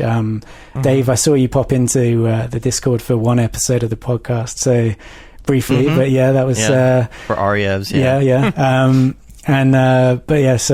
But you know, it's it's just fun. Like I say, I'm in my office now, right? My garden office. So I don't have that kind of. This gives me the kind of human contact that the talking to the people in the industry and all this kind of stuff. So it's fun to have these conversations with people. Pretty soon we'll all be hanging out in the metaverse. I kind of want to try those spaces things that they've got going on. What is it called? Like they have like a personal one and like a business one and all that. It's Facebook with the VR hangouts, basically. I forget what they're called. Somebody probably will know in the chat. They have the name for their hangouts. But yeah, it'd be fun to hang out in some of those spaces with some Mograph friends and talk about more metaverse and NFT stuff. Yeah. And Jags is in the chat saying, show the video. And I'm like, dude, you're like way behind. For the Halo thing? Yeah. Oh, that's funny. That's really funny. Yeah. Well, yeah, maybe we can show it when we come back from the drop here. So, besides this, yes, we hadn't talked in a while. So, how did your learning of NFT...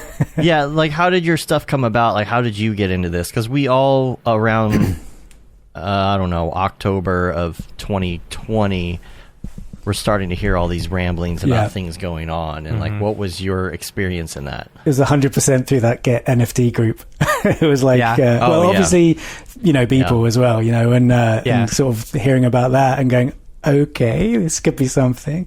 I didn't quite get it immediately, and but I mean, this was something that primarily David set up, right? Or kind of got the wider, reach. You got it going. Yeah.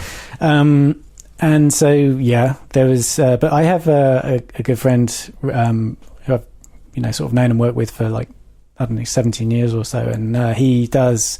I don't know if you've ever heard of the Defiant, which is they have a YouTube channel. He does all the content for that, and he helped me get into this in a way, and so there's people who, I guess it's just conversations, really. It's just like anything, just asking questions and just kind of learning and figuring out and trying not to dive in without kind of doing a little bit of research and stuff. So, but you got in Get NFT. You already knew about NFTs. Like, what was the first thing you heard where you're like, what? It's what? What is this? Yeah. Do you remember?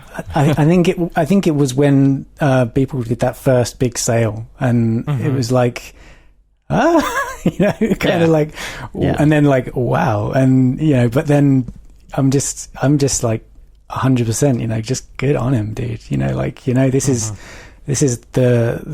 This is what I've been finding as well through a lot of the interviews that I've been doing, that it's the people that have put the time in over the years. They have a body of work. They're good to go, right?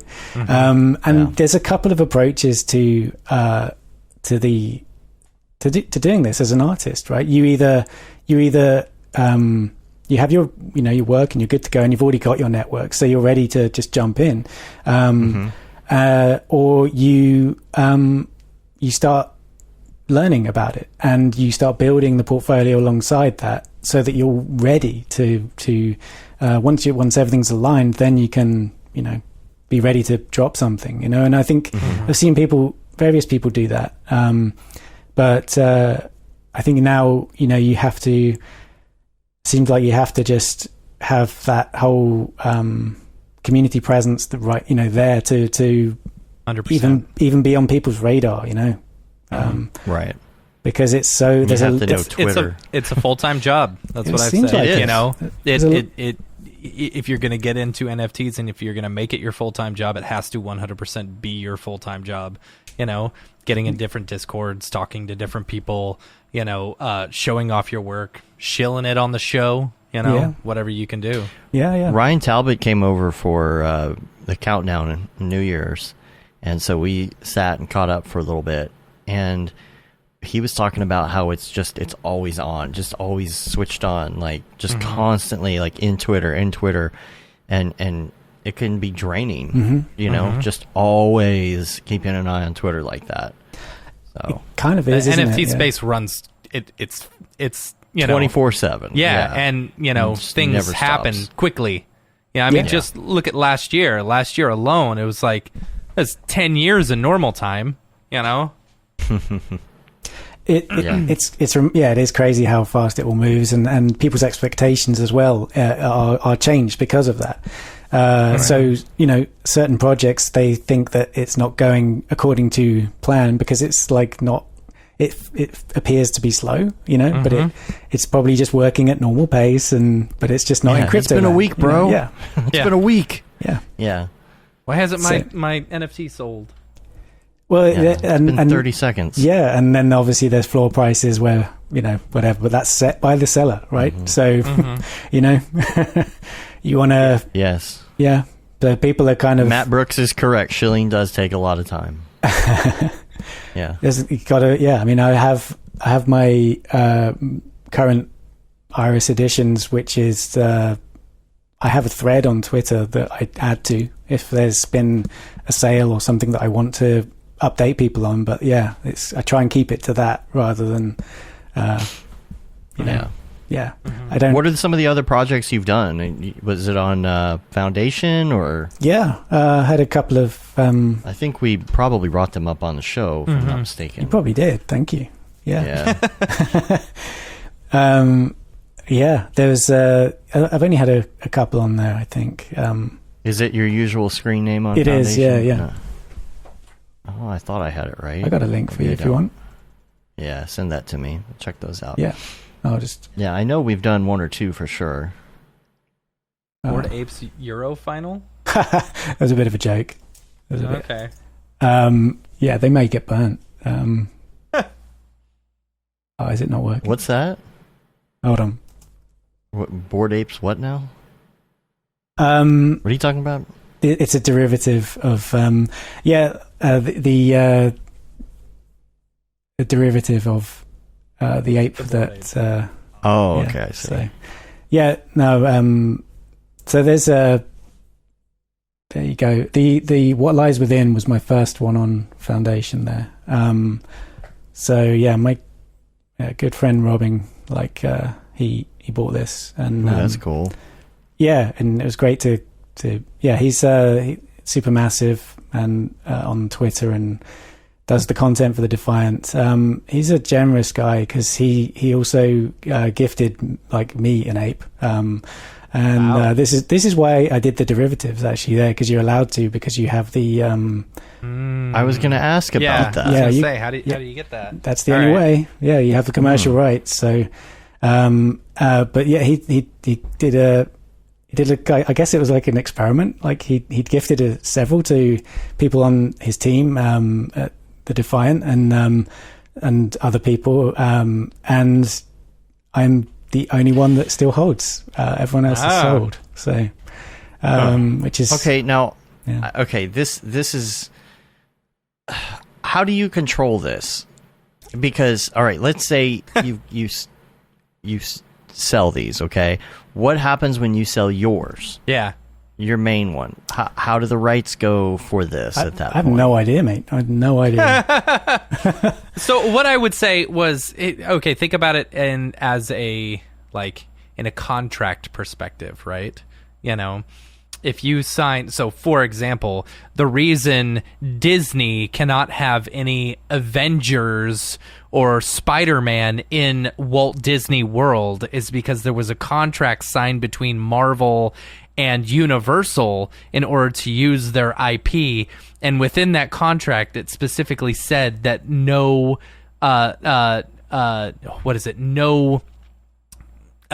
nothing can be used by another company like east of the Mississippi, right?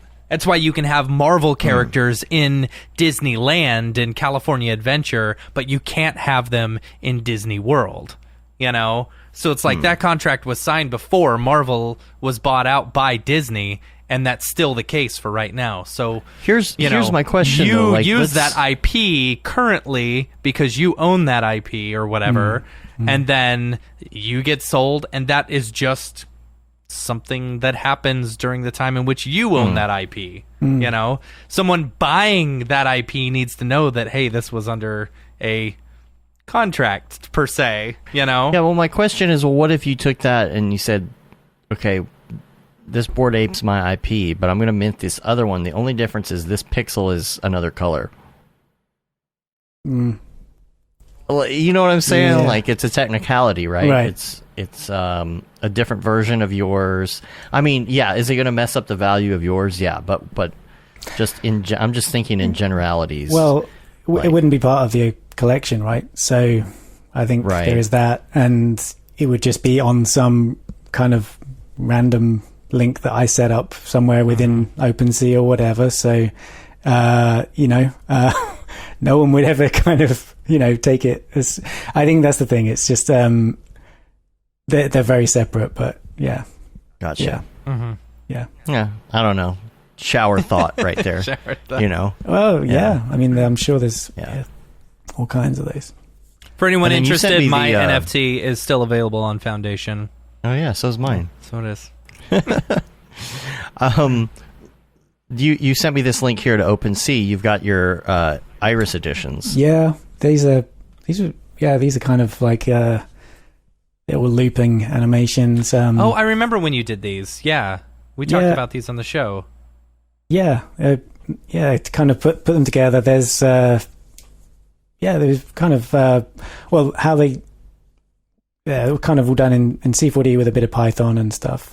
Just to. I was going to ask. Yeah. But the rendered looks completely different from C4D. There's a lot done in After Effects. Yeah. Oh, okay.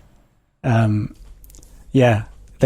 sort of kind of stumbled upon something and I was like, well, actually, that looks a lot better than what is coming out. So I'm going to stick with this. And now it's kind of got a theme to it. And so that turned it into a collection rather than just a few pieces. The reason why it starts at 2 is because Iris 1, it was a one of one that sold thanks to Playing Arts. So I got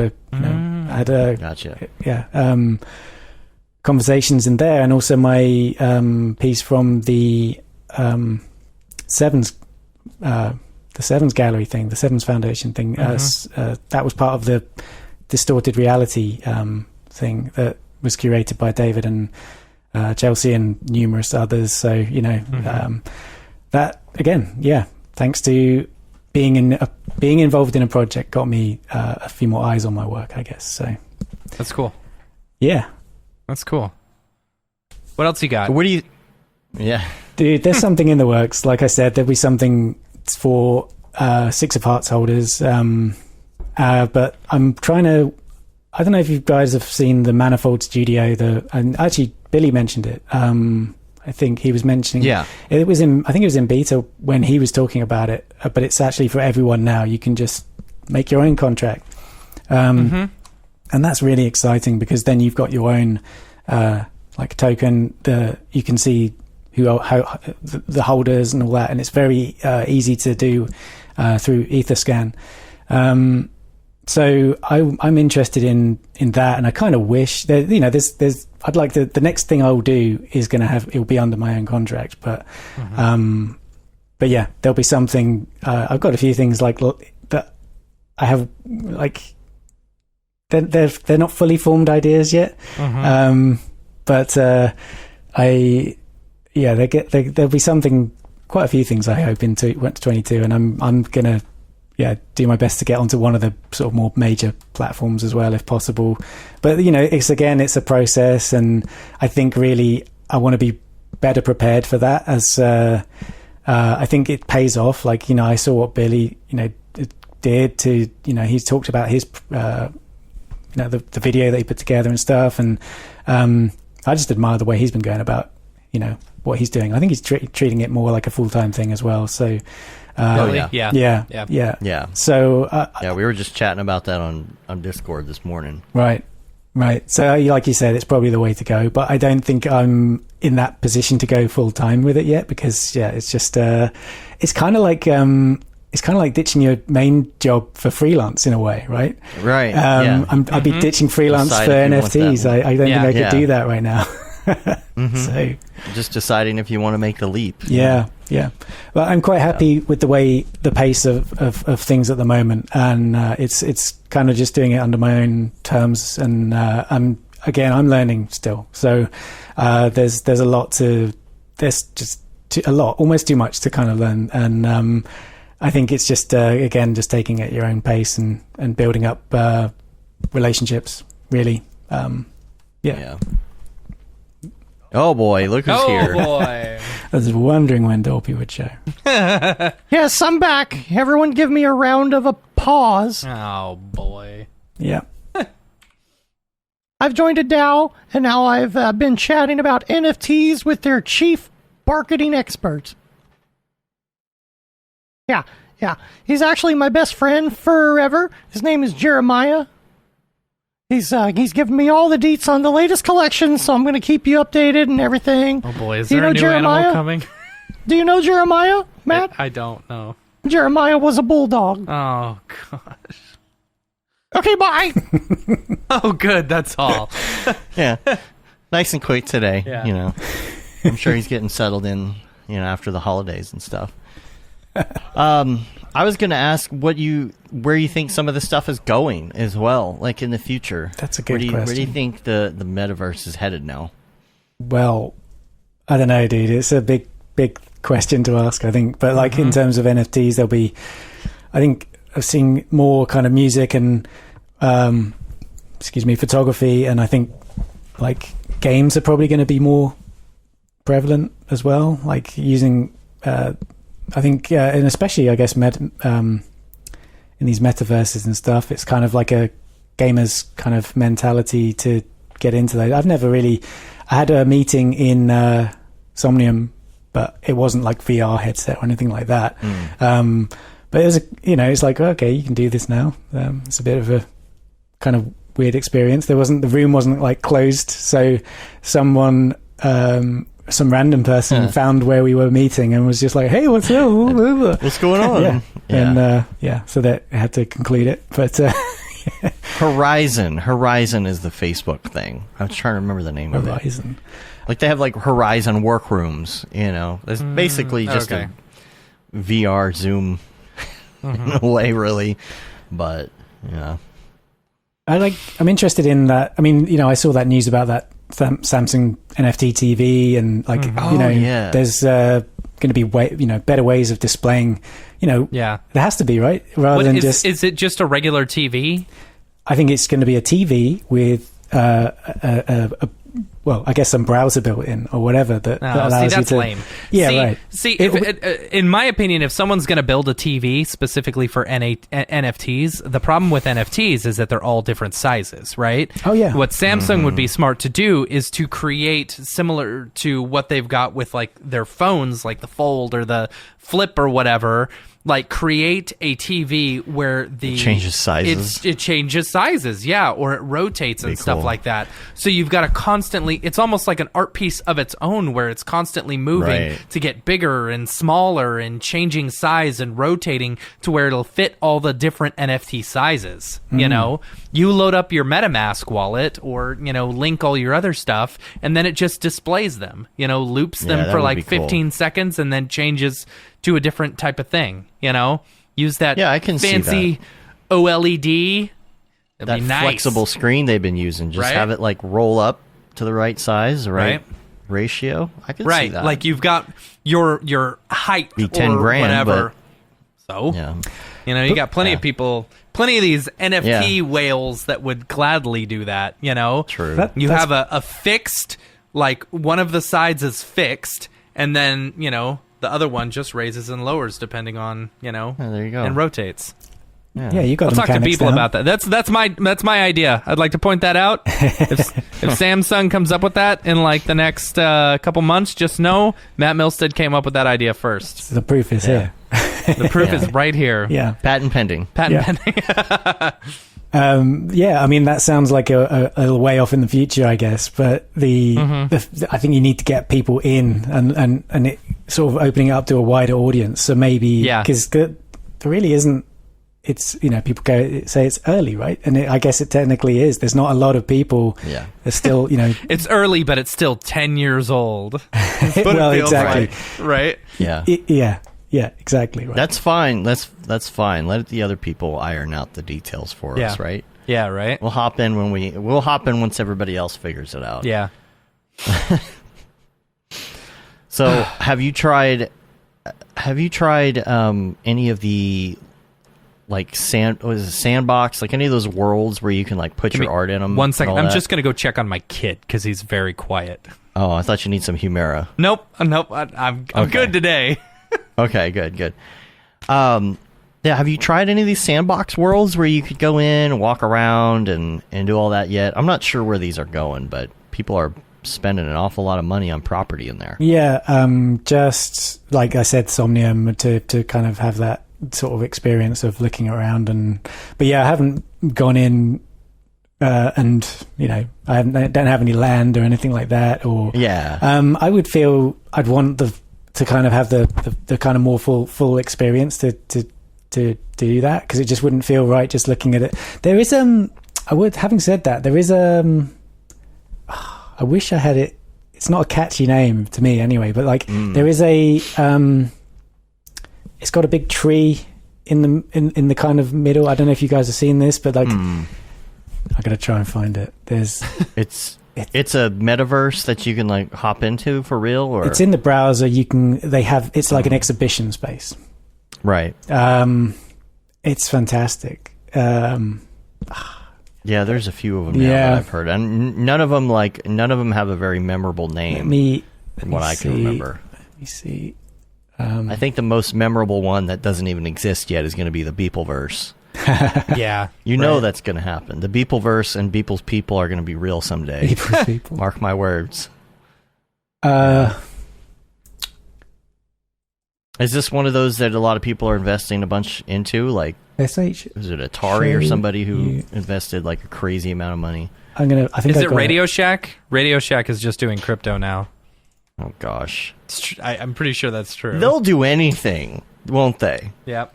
Let's sell cell phones. I've got it. And we're out of business. There we go. I think it's that. Oh, are you putting it in? Yeah, I the put it in the me? chat. Oh, Yeah, here. Hold on. Let me see. Show you NFT. Show you NFT. All right. Let me mute this just in case it has a bunch of audio. Probably here. does. Probably does. Loading Installing the your application on the cloud. It's going to ask for my your MetaMask. MetaMask. I don't think it will. I don't think. I hope it doesn't. Especially Yeah, with Dave sharing No, his you- screen. We're gonna see. No, his it won't seed show phrase. anything. You're not going to see my seed phrase. That's not how it works. And it's not loading, but all right. Well, if it loads up, I'll bring it back yeah. up. But it's that Yeah. one that I was thinking of, and there's one of the I'll say it again, but one of the playing arts artists, Vinny, name escapes. Vinny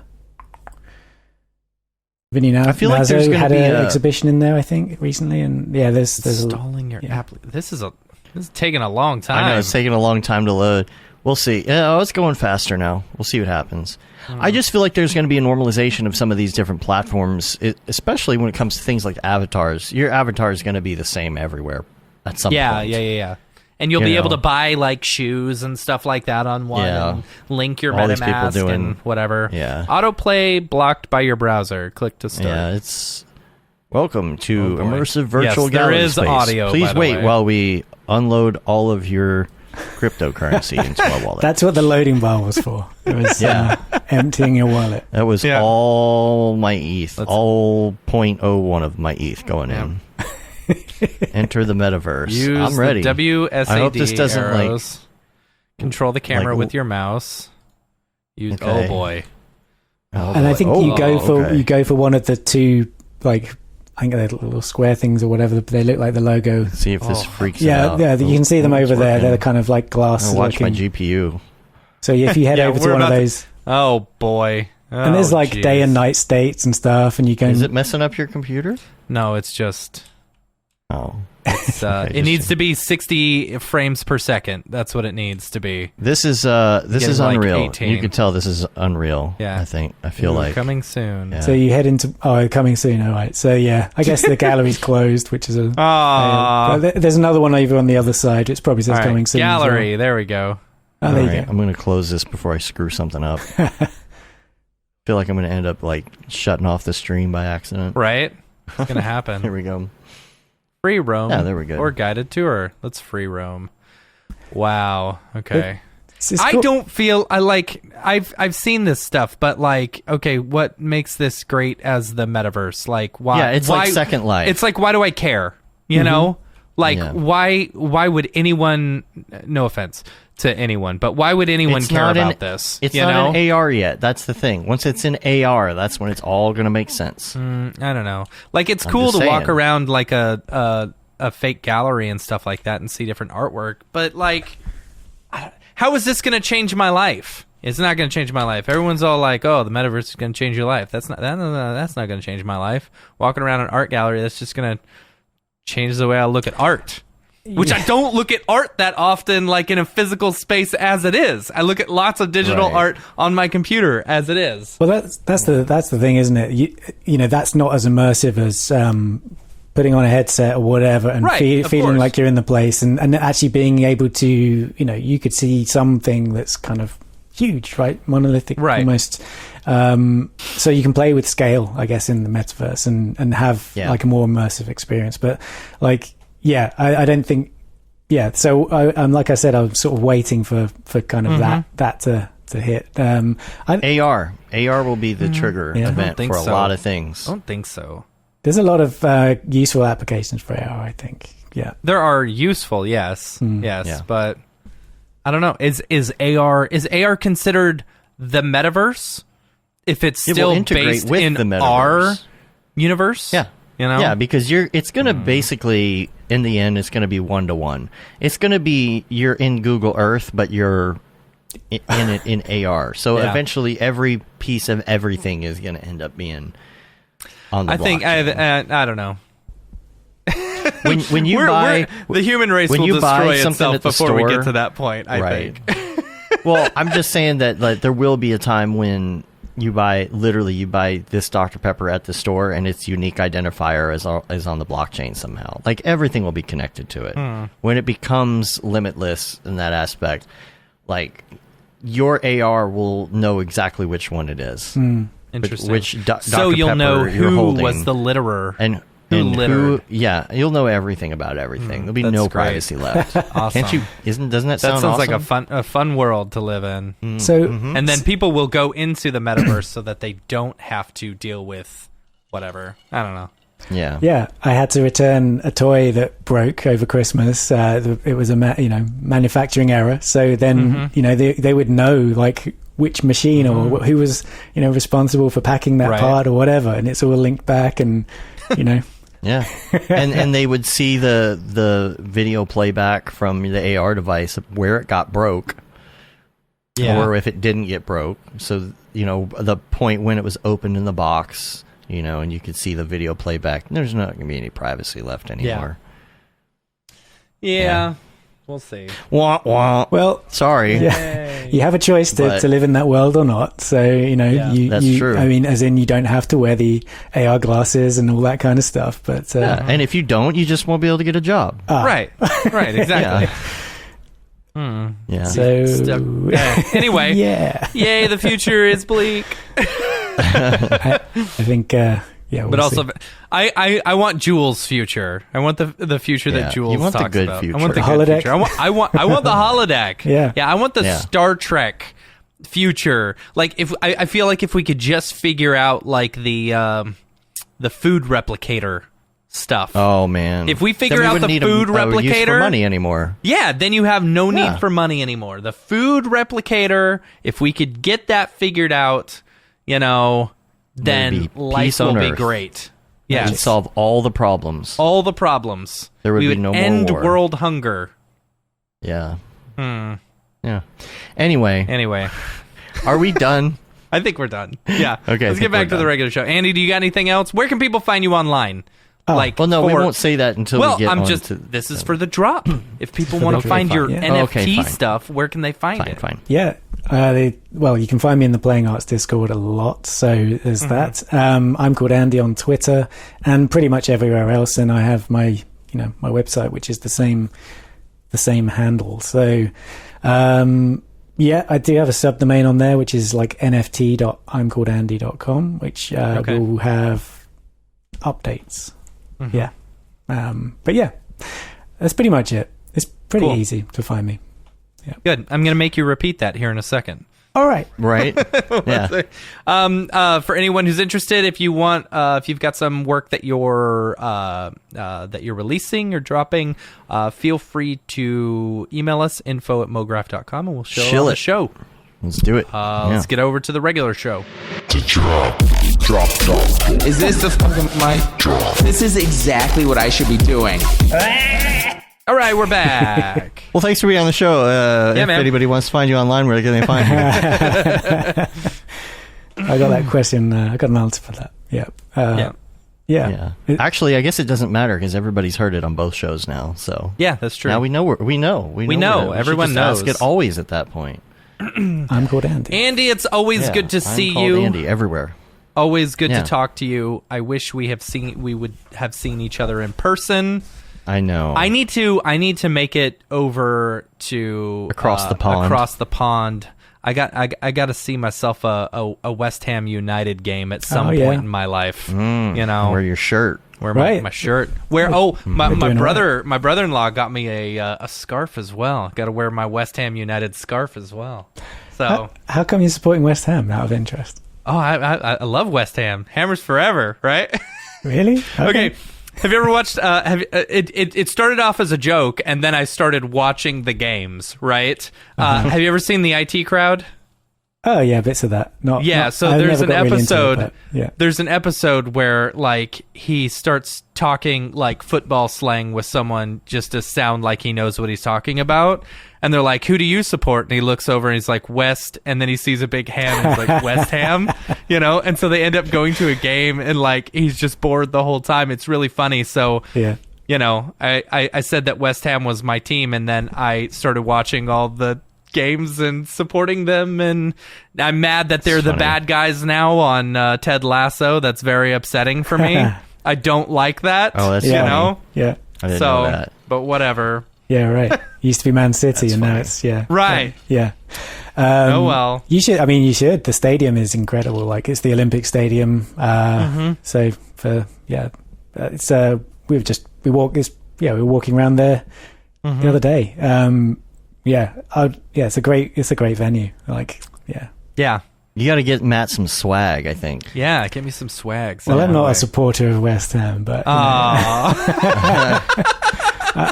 I support Blackburn Rovers. We used to be good, but we're good. Now, we're in the Championship, right? We had a good run. So we may make it into the Premier League one day again. So we'll see. One day. Yeah. West Ham did pretty good this last one. So yeah, doing all right. Ball go far. Ball go far. Yeah. Mark's a Liverpool fan by the looks of it. Yeah. Yeah. Cool. Well, we appreciate you being on Yeah, again. man. I'm called Andy. I am called Andy. I'm called I'm Andy. called Andy. I'm Yeah. called Andy. That's me. Just Google it, yo. You'll find him. Yeah. Just Google it. Don't be lazy. Just Google it. But I'll put it in the show Google it. notes too. Appreciate You can that. rate us on iTunes. You can leave a review. Help get our ratings up on your podcatcher of choice, and tell other people what you think about the show. You know, we haven't really checked in on any reviews in quite a while. I have no idea. I don't how think that's- anyone We got to do a reviews. contest. I think they've again. gotten used to It us must be all saying that, good. so they Yeah. yeah. They don't listen anymore. I did have some other updates. I would say check out the courses. I can tell, like, it's after Christmas. People are using their Christmas money, to yeah. buy some courses. Make sure you. We got such great feedback on this Brush Up Procreate course. It's Make a sure good you course. check that out. It's so great. If you're into Procreate, you want to do more drawing stuff on the iPad. We got some, other courses that are hopefully going to come out within this year, including the RTX course. So just watch our socials for updates on that. Got some more articles and things coming out, and of course other stuff. We did hint at the streaming channel that we're working on right now, so you'll be hearing more of that if you're in our Discord. Which, by the way, hit us up if you want to hang out in the Discord. Yeah. You Or can the get a little Slack, if preview you don't of that, like Discord. or the Slack, either or both if you want. At the same Hit us time. up there. Yeah. Subscribe to get updates on the website. You'll get updates in the newsletter. We usually will send something out once a month that shows what we've been up to. If there's any new tutorials or articles or anything that you might have missed or anything coming up on the show, you can say you've been there, done that, got the t-shirt with the Mograph logo tee, the Paul Babb Feel the Babb 2020 shirt. All the profits from that go to Doctors Without Borders.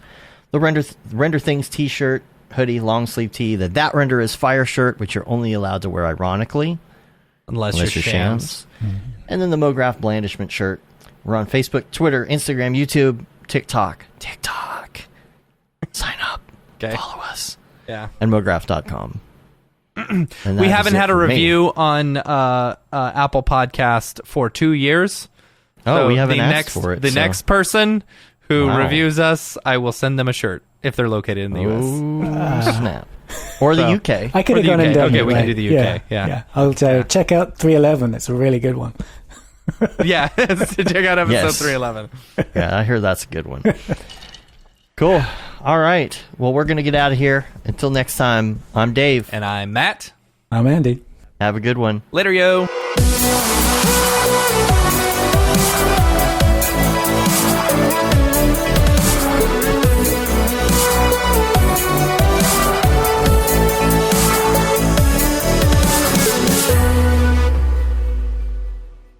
It's pretty good, I guess. Mograph.com, an online resource for motion graphic artists. Start your week with the Mograph Podcast. Industry news, interviews with your favorite artists, and terrible humor. Watch live shows and interviews from Mograph events like NAB, SIGGRAPH, Half-Res, and local meetups. Our Mograph Talks feature live demos and motivation from artists all around the world. Sometimes you got to make stuff that you're not going to put on your reel, and I'm not here to judge. What if Rick and Morty show up for the countdown at midnight? That's where I peaked in life, in my career. We gotta stop this thing, Rick! It's gonna kill us all! Hear from the people that create your software, design your render engines, and artists that are changing the face of modern motion graphics. You get that render done. Yeah, you better frame what? Mograph tutorials and online classes will teach you about Cinema 4D, After Effects, as well as other popular software and render engines. Throw in the HDR Studio, take the render settings, pick the HDR, put in a reflection, and gorgeous. Branch into new software. Learn time-saving tips, techniques, workflows, and lessons that'll keep you up to date in the world of motion design. Oh, brother, those are some of my favorite elves. I love projects that scare me. When our art director comes to us and asks for something that I had never done before, man, it gets me pumped. Join the conversation in our live sessions. Check out our plugins, or join the hundreds of daily active users in our Slack channel for technical help, advice, contests, or just to joke around. Real nice banana. Yeah, that's so funny. All right. I'm going to live forever. Subscribe today and get the latest updates on our YouTube and other social media channels. Take all your dreams and just do it! We don't care how you get here, folks. Just get here. Subscribe to Mograph.com.